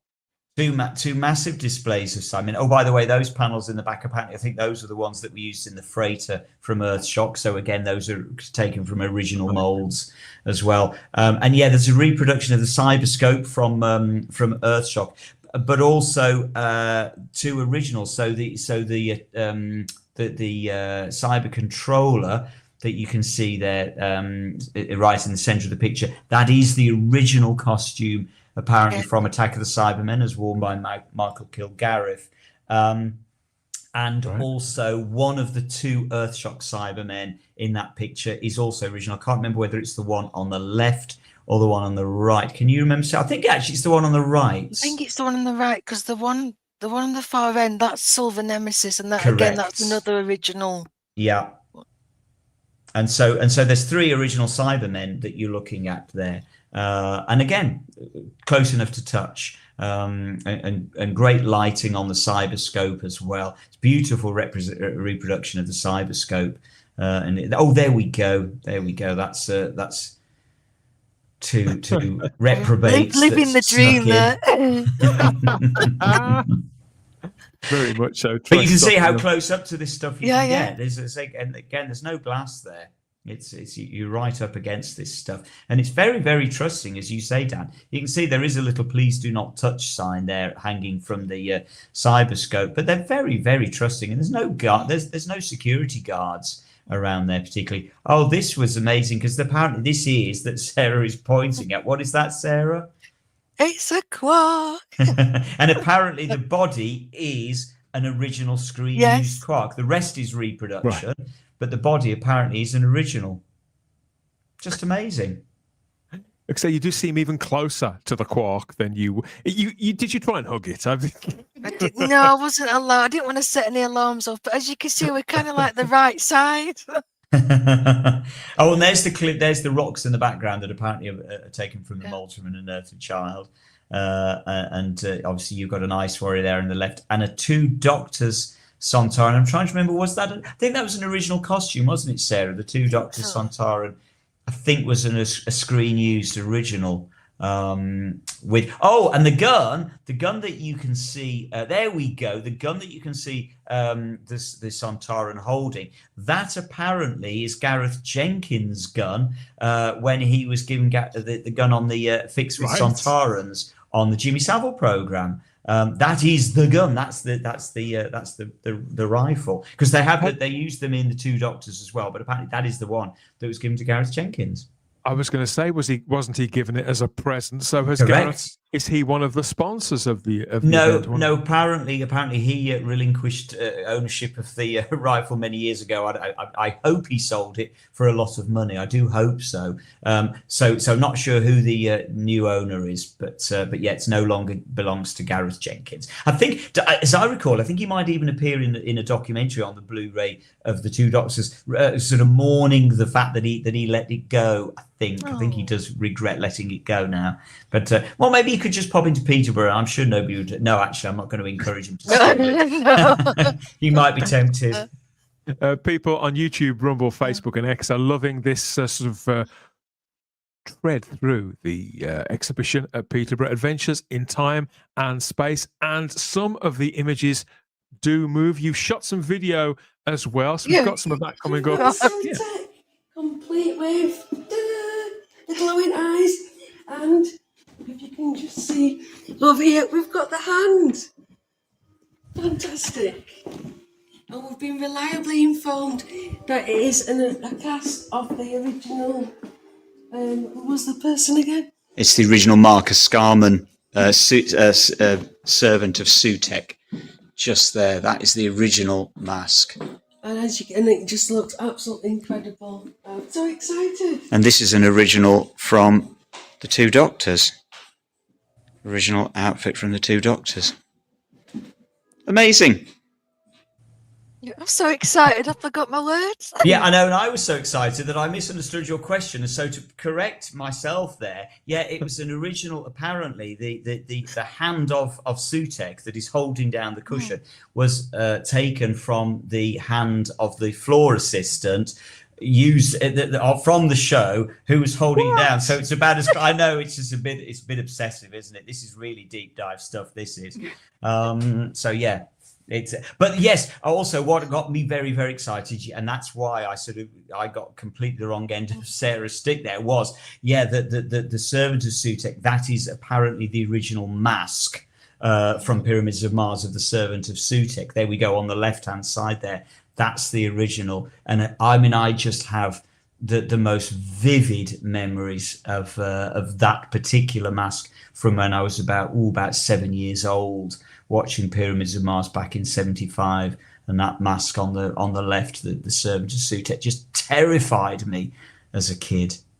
And yeah, you get to push the button, Gary. You're quite right. Yeah. Gary 3369, you get to push the button We had a and light up lot of Sutek's fun eyes. pressing the buttons. We got elbowing each other out of way who could get there first. I think you nearly electrocuted yourself. You lit the light eyes up so many times, Sarah. I think It's that very just striking. shows, though, like less is more. Like just the Yeah. genius back then. Yes. They were like, right, Egyptian, that's our theme. Like, and we just want a mask which is clearly going to be imposing And terrifying. and terrifying. And they could have gone crazy, especially like with it being Egypt, with the Yeah. pharaohs, with the gold. They could have gone with, Yes. like, if you think of like Tutankhamun's mask, like Yeah. that's really over the top. They could have gone that way. Yeah. But no, they were like, no, less is more. And it just shows the beauty of that original Correct. design. Correct. Less is always more, and Yes. nothing is over designed in the way that things are often over designed today and thought too much about. And the blank expression, as I say, on that servant of Sutek mask, just those two massive eyes, that's all you get. It's just terrifying. It's like the Wicker Man. It's just absolutely terrifying. I think that's still the design on those two. It's just magnificent. What's the deal with the little dude at his feet? The dog. So that's the jackal-headed Sutek that comes in at the end of Pyramids of Mars, and that was this beautiful, beautiful little model that somebody has made. Please forgive me, whoever it was that made it. I can't remember your name. The name is down there. There's a little card there that you can see there that gives the name of the person who sculpted this particular little head. So yeah, it's Sutek when the mask comes off at the end of Pyramids of Mars. Oh yes, yeah, you do see his face, don't you? Yeah. I wondered if it was a screen use thing that they sort of No, dangled in sadly midair at Studio not. 3. But it's a beautiful little piece of work, and so that just Right. things like that you barely even notice. Also, you can see sitting at Sutek's feet is the I can't remember what it's called in the show. Somebody in the chat will tell me. Canister It's thing. the thing that is sent down the time tunnel with the coordinates on. So there's a reproduction of that there as well, and even the button, as you can see there, has right in the centre of the screen at the moment, has little Egyptian hieroglyphs on it. It Doesn't did, it, Sarah? yeah, it did. I've only just noticed.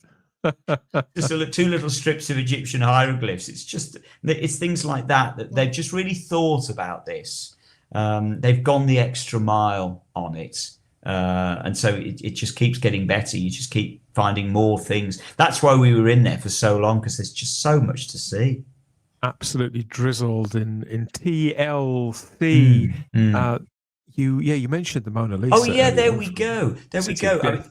Yes, it's apologies for the photo. It's not a good photo, because it's this one does have a perspex screen in front of it, so it's not easy to get a photo, and you can understand why, because that's one of the original copies that they used of the Mona Lisa, and when you're up close, you can see it is beautifully printed on canvas.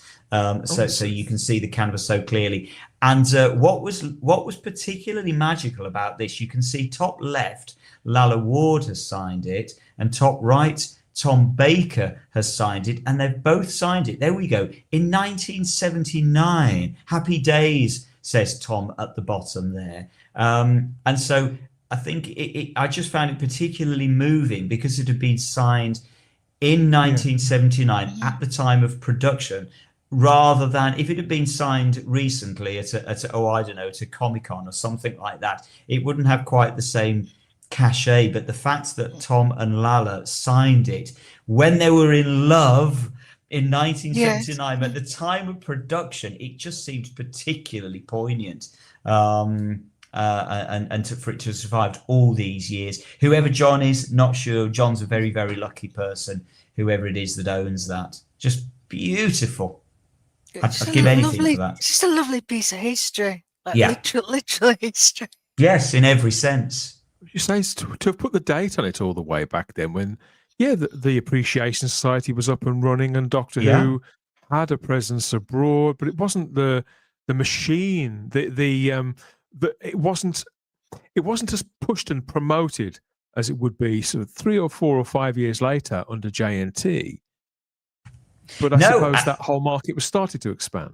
It was only just sort of beginning to sort of blossom at that point. The weekly had just started at this point, so Doctor Who was beginning to come into its own with regards to sort of promoting itself. But I was just surprised that that Tom and Lalla put the date of 1979 on there. It's the kind of thing that maybe you might do nowadays, but people I wouldn't have thought would think so much to do. For the collector's market, knowing that it was maybe going to be auctioned, because it wasn't just some bit of set dressing, Charlotte, from some tatty TV show in 1980, some under-budgeted thing that was popped where, this seems to me to speak of, okay, the legacy is kind of beginning here, and an awareness this would have some sort of extended life.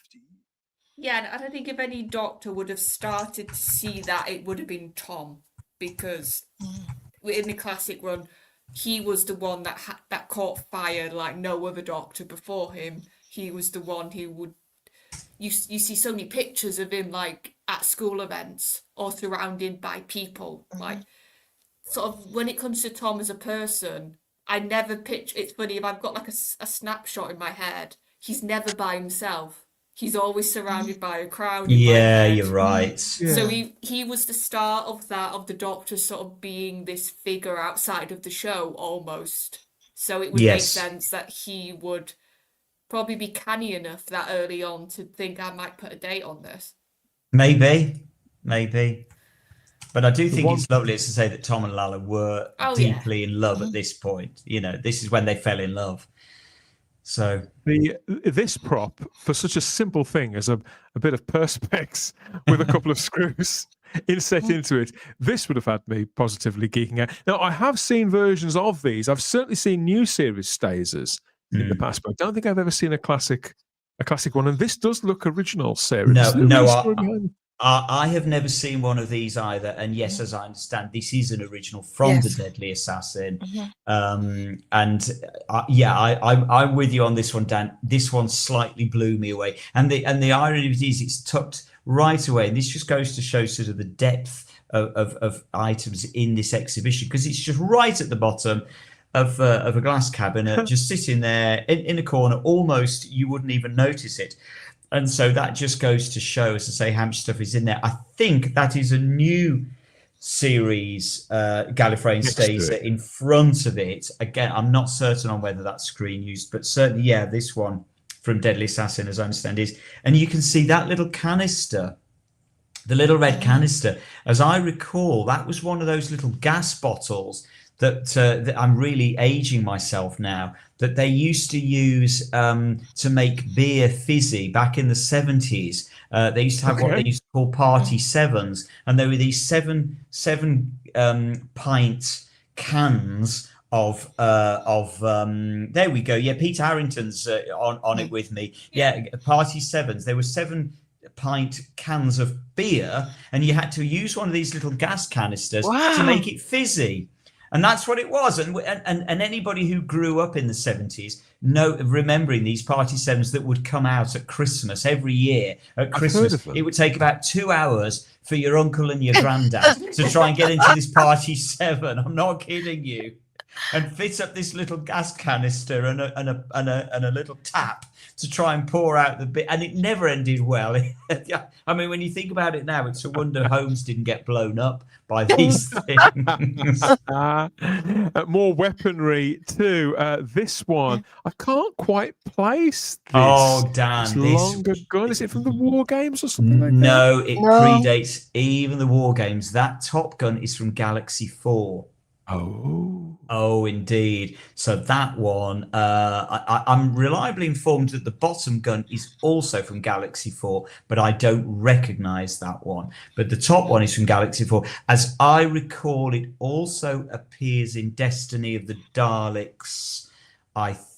Yeah, I thought it was reused, It is. I think actually I'm wrong on Destiny. Somebody, there we go. Yeah, Chris Chatfield is reliably informed me. It is a Dravin rifle, from Galaxy 4. It does get reused in another show, and I don't think it is now. I'm correcting myself. I don't think it is Destiny of the Daleks. Somebody please in the chat remind me when this particular gun is reused, because it does get reused in a later. I think it's a late 70s, early 80s series. But yeah, as I understand it, that's an original from Galaxy 4 that then, as I say, got reused later on. Genesis, it could be Genesis. Peter Harrington has just said in the chat. Thank you. I think you're right.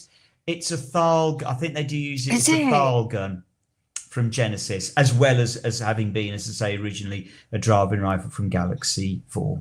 So It's remarkably Yeah. shiny for a bit of kit that's nearly 60 years old. But there's a lot of shiny surfaces and heads present. It seems. I mean, I love these Cybermen in particular. I can never quite decide which is my favourite design, but I'd say the invasion one is probably go for that. But I love they the invasion. all the little details have all got their little nuances, and I think when you're Mm. face to face with them, you're struck by how foreboding they all are. So acting opposite them, Charlotte, I think would have been sort of quite. I think it would have made a lot of actors probably dumbstruck. Yeah, and I think that original design, the fact that it's sort of got the human thing of, because we do this, we look for eyes, we look for a mouth, we look for features we can identify. Yeah. So you've got that in a weird warp sense, and that's what the Cybermen are meant to represent: humanity going in a wrong direction. And Correct. I think that shows it beautifully, and why I think whenever they do sort of either tip the hat to it in the current run or they just use them, I'm just always, they're my favourite scenes ever. Basically, whenever I get Mondasian stuff on the screen. Do you have a favourite Cyberman, Charlotte? I don't have just one. Like I said, Mondasian is close. Yeah. Because also, Troughton's my favourite classic Doctor, so 2 is up there. And then I think probably the first run of the modern, I think they got it right first, and then they played with it too much and changed it too much. That first one was the best they did. The Stompy Wampus. Yeah, we've got a question here. We've got a question here from Rose Kirby in the live chat. Did the costume smell of plastic or rubber, Sarah? Oh, I couldn't tell you. We weren't allowed to get that close to smell, really. I don't think they smelt of anything. I have to be honest. I don't recall them having a smell. They did. We loved the fact that you can see that they sort of reproduced the tomb of the Cybermen all in the background there as well. They've done a great job on this kind of setting of this. Yeah. We were impressed with this, weren't we, Sarah? Yeah. Again, it's stunning, and the photos don't do it justice. Just to walk in and see that, and it just takes up, an entire wall. It looks huge. Yeah, so it's a very, very impressive display. All the Cybermen are sort of grouped together. There's two, as I say, two big displays of Cybermen. None of these, sadly, are screen used, but then you'd probably guess that. But it doesn't matter. Again, as I say, there's so much stuff that is original, and the reproductions are just so damned impressive. It just doesn't matter whether they're original or not. You're just blown away, aren't you, Sarah, by just the quality of the reproductions. Well, yeah, the detail, just, the tiniest things that they use, the objects, they just, recreated the lot, the time and effort it must have gone into it. Yeah, it was absolutely blown away. We've mentioned the Cybermen, and people are comparing their favourite designs. Everyone has a favourite, don't they? Of course they are. Did the Cyber Controller's head in Tomb pulsate originally, but you couldn't see it? Yeah, it was set to pulsate with light, so that you could sort of see the kind of brain inside. But and it did do it, but it was just lost under the studio lights. The effect is lost, sadly. And probably the quality of the film back then. Yeah, absolutely. You're quite right. Yeah. Just couldn't. You're quite right. The quality of the film would pick it up today, but yeah, just not. Speaking of film quality, another video here from you guys from the floor. Oh. And here we have some new recreations. So we've got the Sycorax from the Christmas Invasion, Weeping Angel from Blink, the Clockwork Droid from Girl in the Fireplace. We've got a Jadoon from Smith & Jones, and I'm informed that this is actually the original prosthetic for the Jadoon. We've got an Ood from the Impossible Planet. This is an interesting one. This is the Harvest Ranger. This is Bill Bailey's character in the Christmas special, The Doctor, the Widow and the Wardrobe. We've got the Peg Dolls, the Night Terrors. We've got a Suntaran from War of the Suntarans.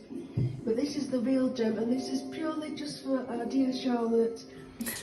This is Autumn's Rory breastplate, and it is the original. So I actually wore this. So you might sooner that, you might not. It depends on how much you love Arthur Darvill, but I had to show it Charlotte, so I hope you enjoy it. You know what's sad? I did go, oh, that's Rory's chest thing. There's so many costumes.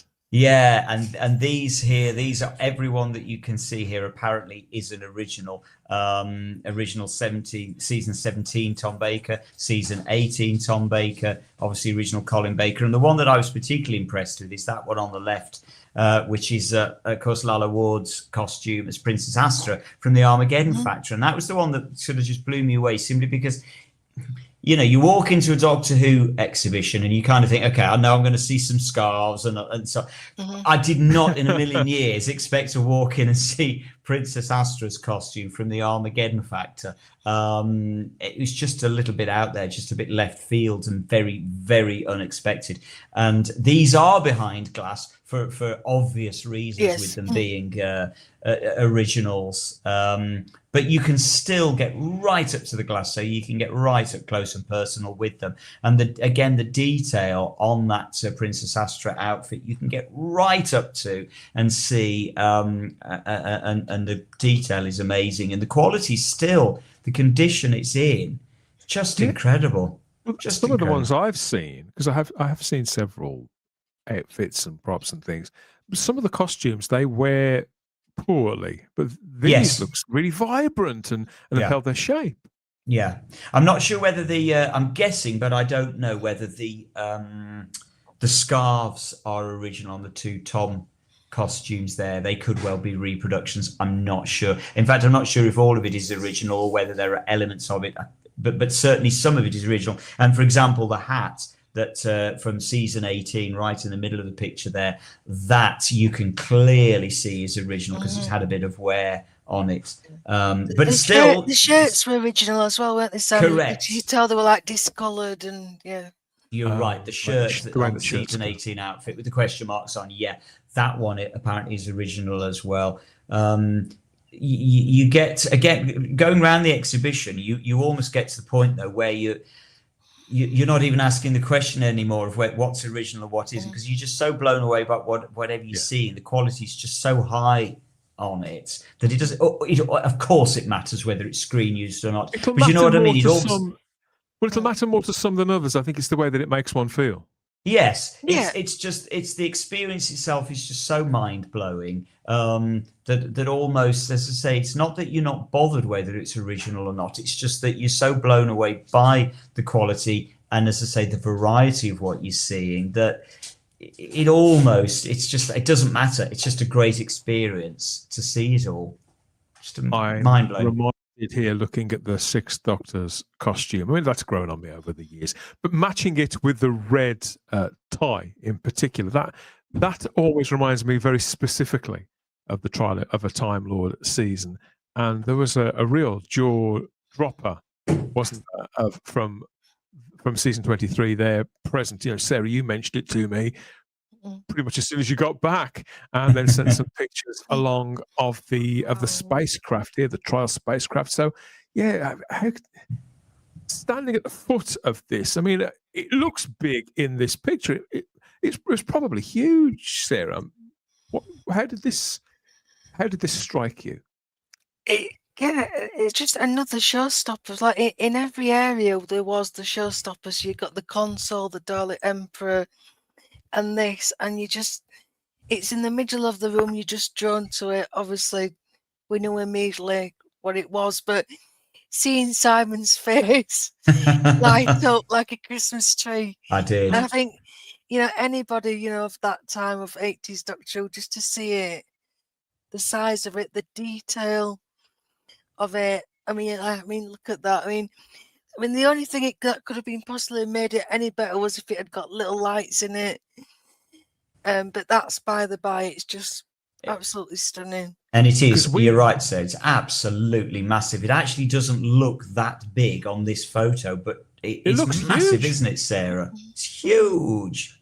Yeah, it literally fills the room. If you remember, here on Type 40 Live, we did cover it where they started to make molds off what was left of the original rubber mold had been found, hadn't it, at some BBC premises somewhere, and they were making a new model from the mold, which I would imagine was this. But they were making That's what it is, correct, Dan. weren't they? Yeah, it is. It's taken from the original molds. So again, it's as close as you're ever going to get to the original, which sadly, I mean, it just breaks my heart, was destroyed in the Longleat fire. And I remember seeing it on display in Longleat in the late 80s. And it filled a cabinet then, and I remember it being absolutely squashed in, and the spire that you can see there was sort of all bent at an angle because they just tried to shoehorn it into this tiny little cabinet that was too small for it. And I was blown away by it back in the 80s, the detail on it. Let's say sadly that's lost, but yeah, they've got the original molds, and so this has been taken from the original molds. And it is just, to be honest, I could have spent a day just standing looking at this. The detail on it is just incredible, isn't it, Sarah? It is. I mean, yeah, and the top of it again. It's only on screen fleeting. It's not even a minute, is it? Oh, yeah, but a minute and a half, I think, is the total length of the shot, and that's it. And again, it 40 years just on. doesn't do it Still justice. looks You just amazing. think, gosh, people making the effort that went into it just to make this model that was going to be shown for a minute. Yes. Yeah, it's just I think incredible. of all the things that you've shown us in these pictures, that would be the one that would make me go the most, that I've never seen yet, that have promoted a certain kind of reaction in me, or sort of a reaction a little bit like this, really, I suppose. Simon Horton face to face with the secondary TARDIS console. Yeah, that was a great moment. It's a reproduction, obviously, but again, a brilliant reproduction. And apparently it's taken from the original Barry Newbury blueprints. So again, it's as accurate as you're going to get. And this was made by students from, I can't remember which college or university it was, but it was, I think it was their final year, the end of their year project to make this. And so it's all made by students who wouldn't even have been born. That their parents would probably barely have been born when this was on television in season 14 back in '76. And again, you can get up close and personal to it. Just amazing. Yeah, they boasted about this on their social medias. Peterborough Museum and Art Gallery stepped back to 1976 with the arrival of this meticulously recreated wooden TARDIS console, just like the one used by Tom Baker's Fourth Doctor, brought back to life using original design blueprints. This recreation has been engineered by the talented team at Aru Peterborough's engineering department, making it a truly timey-wimey addition for the exhibition. Yeah, it was just these students that made it at this engineering department, and it is. There we go. I mean, it was incredible, wasn't it, Sarah? We did have fun with this one. Again, it was so tempting to try and touch all the buttons again. They all flashed, don't they? They did. They all flashed, and apparently there is a recorder in one of the drawers. Yeah, just to keep it even more accurate. Apparently, these students found 3D printed. They found some photos of the Patrick Troughton recorder, and because it appears in the recorder appears on the console. And I can't think which story it's in. Might be The Deadly Assassin. It's a very brief, fleeting glimpse. But so the students 3D printed this recorder to pop in one of the drawers.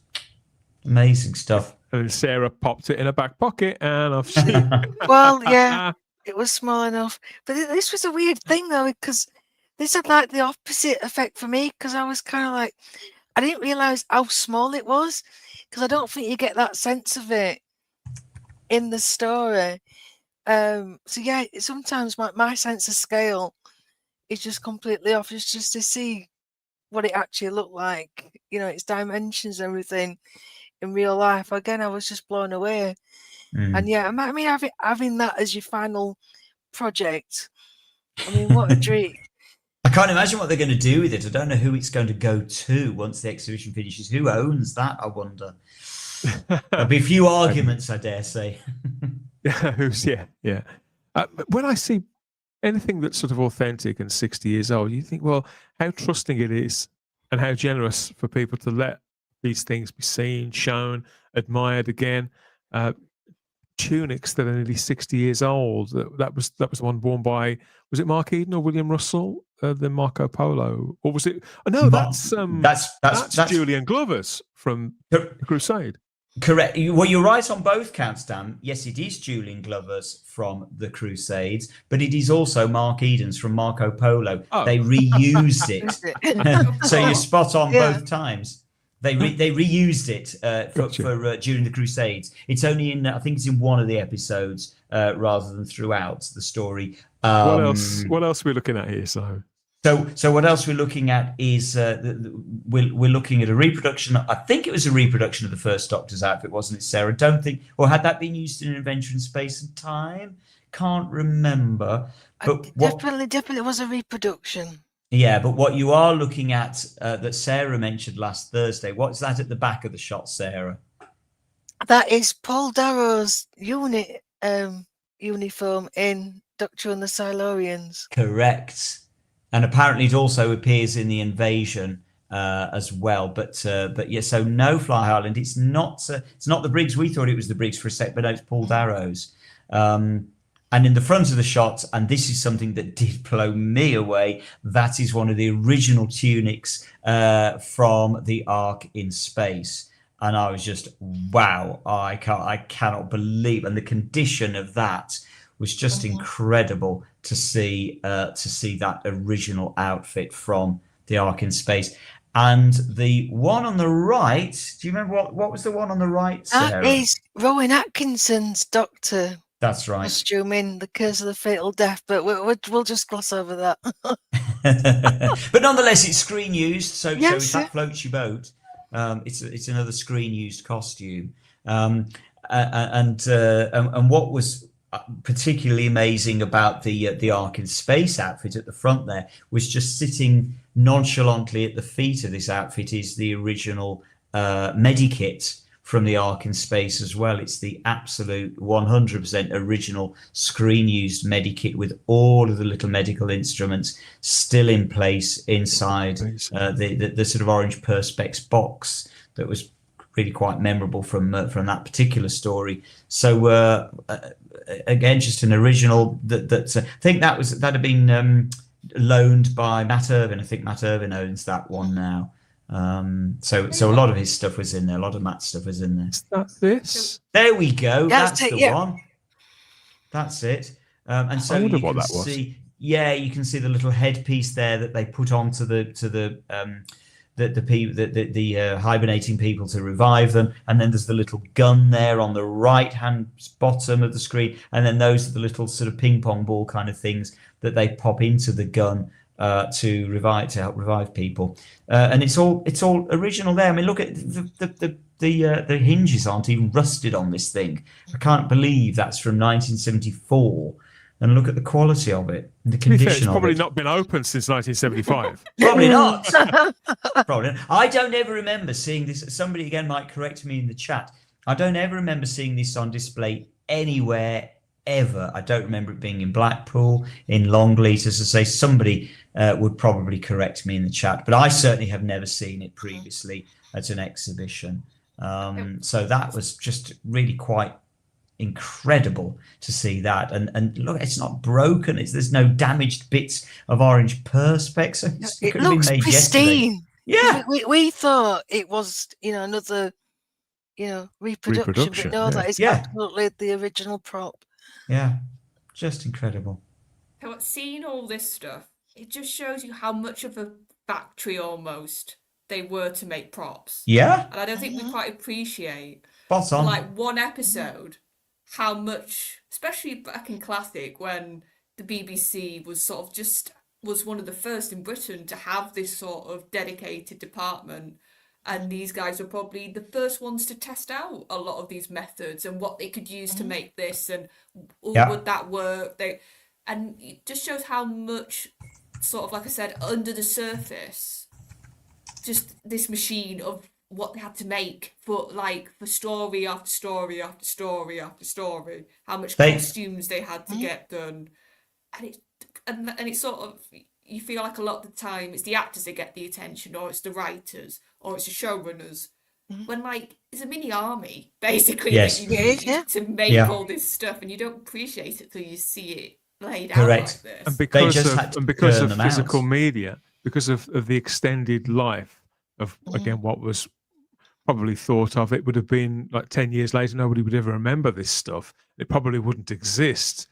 But it's all become, the iconography has become lower level iconic, practically associated with each and every story, certainly of the classic series. I don't think there's any greater example of that than this face of the Fourth Doctor, etched into what's meant to be a cliffside, isn't it? In the face of evil. They would have probably have made this over the space of a few hours. They wouldn't have ever thought that people would be staring at it, queuing to go and see it in any form whatsoever. Decades later, it would never have been in their heads for a single moment. No. And again, you can get right up and close to this to see the detail in it, or almost the lack of detail. You're right, Dan, in many ways. If they'd known that people would be peering at it inches away from it, they might have put a bit more effort into it, because it's definitely something that's only seen from a distance in the face of evil. And so they get away with it simply because it doesn't need to be that closely seen. But again, it's an original screen use. It's not a reproduction. The Mordi spaceship that you can see in the background there, again from the face of evil, also the original. These are all from Matt Irvine now. They're all from his personal collection, because he's got a massive collection. You know, we owe a great debt to Matt Irvine for retaining and holding onto an archive. So many of these props, not necessarily just stories that he worked on. I can't actually remember whether Face of Evil is one of his stories, and so whether these are Matt's personal items that he made, or whether he's just acquired them and just looked after them. Quite often these things would turn up again on Blake 7, Captain Zep, Galloping Galaxies, on game shows, on the Generation Game or whatever. They would just do the rounds, wouldn't they?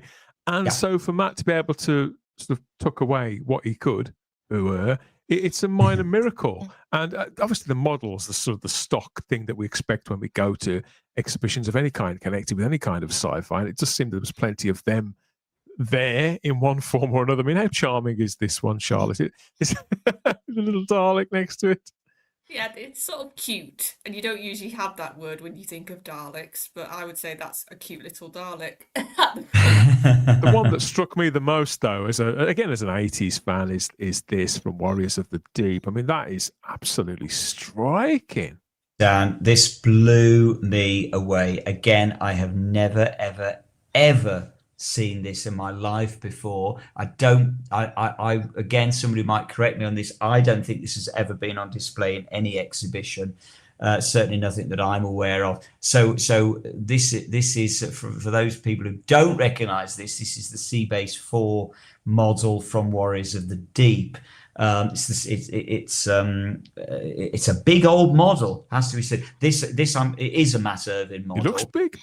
Yeah, Matt made this one. It is big model, and it's just so impressive. I mean, the detail in this was incredible, wasn't it, Sarah? The little tiny details on it. You were just drawn to it, and I don't know if the photo does it justice. It is no, big. It doesn't. It's really big.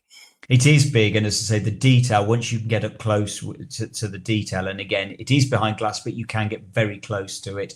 And so, there you go. Simon Strikes going to Amber Alert. Very good, line from Warriors of the Deep. One of my favourite stories. I know it's much maligned. I adore Warriors of the Deep. And so that's just an incredible model, Dan. I mean, you're an 80s fan, so that's your kind of Nirvana, isn't it? Well, it looks so sure-footed for a start, and I'm trying to work out whether it's ocean grey or military grey, Red Dwarf fans. But I like the shape of it. It's kind of got that. It's an extension of the sort of things we see in the Jerry Anderson shows, I think, which adds to the charm. But the gunk. Yes. You can believe this had been under the sea because of all the gunk and the distressing, which I don't know whether any of that is authentic to the 80s or if that is simply the passage of time. I don't know. I don't want to know. This just looks how the sea base should look. Yeah, spot on. And this shows the kind of quality of Matt's work. And Charlotte, you were just saying about how this stuff had to be churned out, and you're right, it did. But they clearly knew what they were doing, didn't they? Because I mean, that does not look churned out. And a lot of love and time would have gone into it, but it still would have been made quite quickly. I think also if you compare that to like a movie, an example, like they have so much more time and sort of they can really zone in, whereas like I sort of said for these classic stories especially, it was like, right, here's your lot that you need to make right now, onto the next one. Yeah, absolutely. That's exactly what it was. You're spot on. That's how they had to work. Models and masks. They were the stock trade. Looks like there was an assortment of some great masks too. Mask of Mandragora. That's an original, apparently, a screen-used original. Really? Good Lord. And the I Destroyer. got to admit, for my Naomi husband, the Vervoid provided a lot of amusement. I can't. Yeah, there was a lot of giggling going on with the Vervoid. You lucky pup. Can't imagine why. I don't know what people see in it. Absolutely wonderful. So maybe some people would have been scared by this. Maybe it would have given them the willies. But if that didn't do it for you, I know that Simon, I'm very proud of you for confronting this. Dan, I mean, my Gideons, this was my personal highlight. Bizarrely, considering how terrified I am of spiders, this is absolutely an original screen-used spider, obviously from Planet of the Spiders from 1974. And I just remember this like it was yesterday. This is so clearly etched in my brain. I've often wondered whether it was actually Planet of the Spiders that gave me my absolute terror of spiders as an adult. I seriously wonder, and looking at it now, probably I can kind of see, I can see why a 6-year-old would have been absolutely freaked by this. And it's a massive spider. You don't realize. Oh, Funky 1463. Just to answer your question, is that the original Boris? No, it isn't. But the original Boris is in the exhibition as well. The original Boris, which was the original Boris that Funky's referring to, is the clockwork spider that could scuttle across the floor. And so that is in the exhibition as well. Again, the original screen used one. But this was the one that sat, basically as it is here in the picture, sat on the mandala and quivered in that awful, horrible way as it's about to jump. And it still gives me the freaks now. Even though you know it's just a prop, but when you're walking around and you can just see something in the corner of your eye, and you just kind of go, yeah, and it's impressive. It's huge, isn't it, Sarah? It's a massive. It's a big prop. sod. You did brilliantly, Simon. It's a good job it was behind Perspex, this one, because I'm not sure I'd have got in the room if it hadn't been behind Perspex. It was so lifelike. Smiling. We're still smiling. We're still smiling. And I've just noticed that's the tail of the scarf stretching up the staircase, I assume. Correct. Yeah. That's the first TARDIS that you see the entrance is directly behind the camera at the moment. And this is the first thing you see as you enter the exhibition. So yeah, the scarf sort of trails all the way up the stairs, as you can see it disappearing at the top of the frame. It sort of looks like it's trying to get Sarah. It kind of is. There's an episode here, isn't there? Any minute it's just going to shift. I think this again, as I feel. Go on. Well, I do feel silly now that I've had 6 months to get over to Peterborough to the Museum and Art Gallery to see this, and I haven't, and it's about to close. It does look like you had a brilliant time. And we did. There is a lot more there than certainly I imagined that there would be. Yeah, I mean, by no means have you seen from these photos everything that's in the exhibition. So No. don't feel that just because we've shown you all these photos for the past hour, you've seen everything there is to see. So you don't need to go now. Not in the slightest. It couldn't be further from the truth, could it, Sarah? No, I get there's that much there. I mean, we were hard pressed to just pick a selection out Yeah. for Dan to use. We could have been here all night. Yeah. We took hundreds of photos between us. 200 photos. And again, and you can just walk around. And you say getting that close again, they just don't do him justice. The level of detail you can see, just getting inches away, taking it all in. Yeah. If you can get down like during half-term week, please do it. It's on till the 2nd of November. So yeah, you got a couple of weeks left to get down there, and we cannot recommend it highly enough. Just get down and do it if it's humanly possible to do it. So Peter Purvis opened the exhibition. Sylvester McCoy is the one that's going to close it here, and in conversation too. So there's going to be a Q&A with the Seventh Doctor before he. What's the opposite of cutting the red tape? Will he officially sort of lock the door, pull the shutters down? Do you think they'll get him to pull the roller shutters down? Do they have roller shutters at the museum? and Peterborough Art Gallery and Museum? Do you think? I mean, yeah, this is going to be good. This is going to be good. So if you can get over there between now and the 2nd of November, what are you waiting for? I'm looking at my travel options, looking at my diary too, seeing if I can get there maybe in time to catch the Seventh Doctor. There's still time, just about, Charlotte. There's still time. Well, yeah, and you would hope if this has been a massive success, which I do believe it has been, that they hopefully do something else. Either they repeat this, or this gives them lots of ideas to sort of do another Doctor Who based thing, which would be brilliant. Yeah, you hope so, Charlotte. Definitely. Potentially they could take something like this on tour, couldn't they? I mean, even if it's not literally the same items, because there are Doctor Who fans all over the country, collectors all over the country. I don't know where they pulled in all these items from. Adventures in Time and Space in Peterborough, but there could be other areas of Britain where I think, okay, there's people who wanted to have the things that they owned on display. Maybe a version of this could happen elsewhere. I don't know. I suppose you have to write to somebody. Yeah, there's no reason why it can't. I mean, there are other great museums out there. You know, we can't praise Neil Cole's museum up in Allendale highly enough. So don't think that by sort of praising this one, we're sort of saying it's not worth going to Neil Cole's. It absolutely is. Every museum is going like this is going to have unique items in it that you're only going to see in that one place. And so if you're a Doctor Who fan, wherever these museums are, if you can just manage to travel to get to them, just get to them, go and see them while you still can, because you simply don't know whether these will all these items go back behind closed doors for a while. We don't know. So you know, get up to Neil Cole's museum, get down to Peterborough if you can, and we just hope that they do have a longer life in them, and that they do keep on. Chris Chatfield has just quite rightly mentioned in the chat as well, the Who Shop Museum. They've got a brilliant museum at the back of the Who Shop in London. So all of these are well worth a visit. Just get out to them if you can. Thank you, Simon, and you too, Sarah, for sharing some of your experience there in Peterborough at Adventures in Time and Space. Was it last week? Last weekend you went? Yeah. It's almost like we were there, but you've held back enough. I think that if people can make it there between now and the 2nd of November, you absolutely should. If you've already been, you want to share your experience too, drop us a comment, by all means.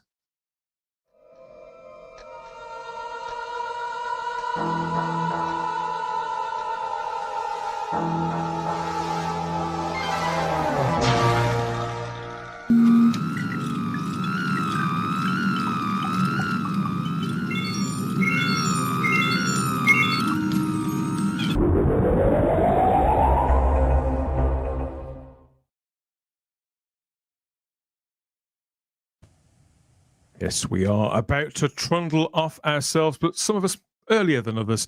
Charlotte, it's that time. It's pumpkin time. I hope you've literally enjoyed this as people- much as I have.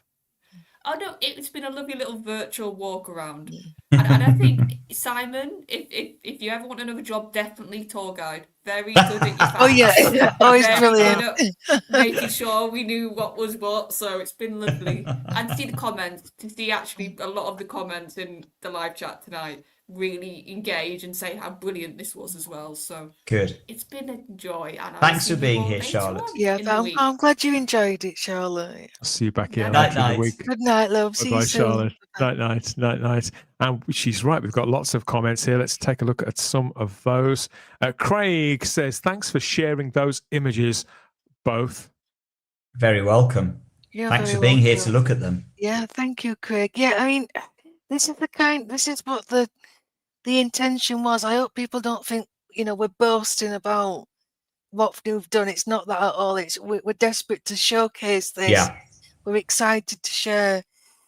So yes, I'm glad it's been taken in the way we intended it, because I'd hate to feel like we're rubbing it in. No, quite the opposite. You're right. It's very much a case of you might be in two minds as to whether or not to go, and we're basically using this as an advert to say, just go. If you can get there, go. Because I said I didn't realise how much was there. I thought it was a small exhibition. We were going to be there an hour tops, and we ended up spending most of the day there. Yeah, 3 or 4 hours. So did I. To be honest, when it was all gearing up to launch, I think I had some assumptions which I'm now quite ashamed of, to tell you the truth. I think if anything that the advertising and the social media and so on that they've done has actually downplayed what they've got in there. Maybe they've done it deliberately. I don't know. It isn't a criticism in the slightest. It's just I think they've actually been very, very generous in the way that they've put it across. They could have been a lot more shouty about the items that they've got in there, and they've actually done it. I think quite classily, quite reserved, and I like that. But likewise, it then needs us to shout about it and say, look, okay, you've now got to go and see this stuff. Because although we've never pulled our punches at Type 40 Live, and we do hold people to account as best we can, we have the conversations that need to be had in a fearless way. When there's things to be upbeat and positive about, you'll find us just as loud, just as obnoxious, and just as irritating in our pursuit of it. Because we enjoy Doctor Who, we love being Doctor Who fans, we enjoy one another's company, and yours too. So if we can't share all of this, via all of this, then what is all of this technology? What are all these advancements actually for? What good are they actually doing? Yes, so a big shout out, of course, to Alex, friends of the show.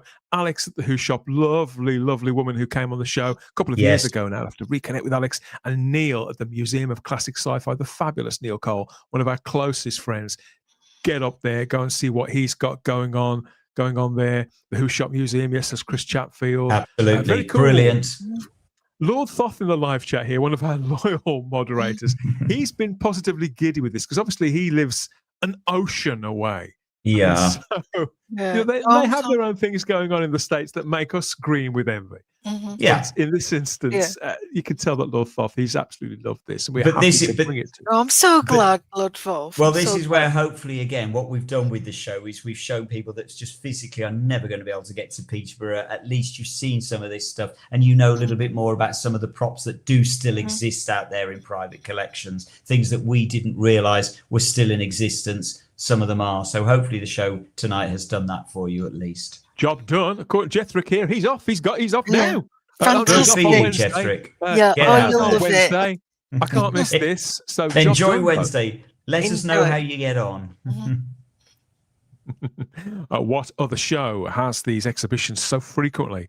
We are so lucky. It's Peter Harrington who's watching on YouTube. Yeah, spot on. Yeah, I mean, it's easy, to get down about Doctor Who, but actually I'm feeling pretty positive at the minute. I am upbeat. I think it's a brilliant time to be a Doctor Who fan. I agree. We're spoiled with these exhibitions. You do kind of feel like it's a bit like Pokemon. You've got to visit them all. That's kind of like my country. We've just got the Blu-ray, which I'm sure we'll be talking about very soon. Yeah, Maybe new episodes coming back, Sarah. you know, the missing episode podcast. There's a lot to be happy about. Yeah. Stephen Braddock says, thank you for bringing back happy memories, Simon and Sarah. He loved the exhibition too. Oh, yeah, so there's his glad, little Stephen. photo in the same TARDIS. Look, oh, Really, bless. I love that, Stephen. And yes, we want more of your memories. Of course we do. This isn't just about us and them. We want to know what you think if you've been or when you go, just like Jethrick there. Let us know what you think of it. When you make your way back, you can look us up as always.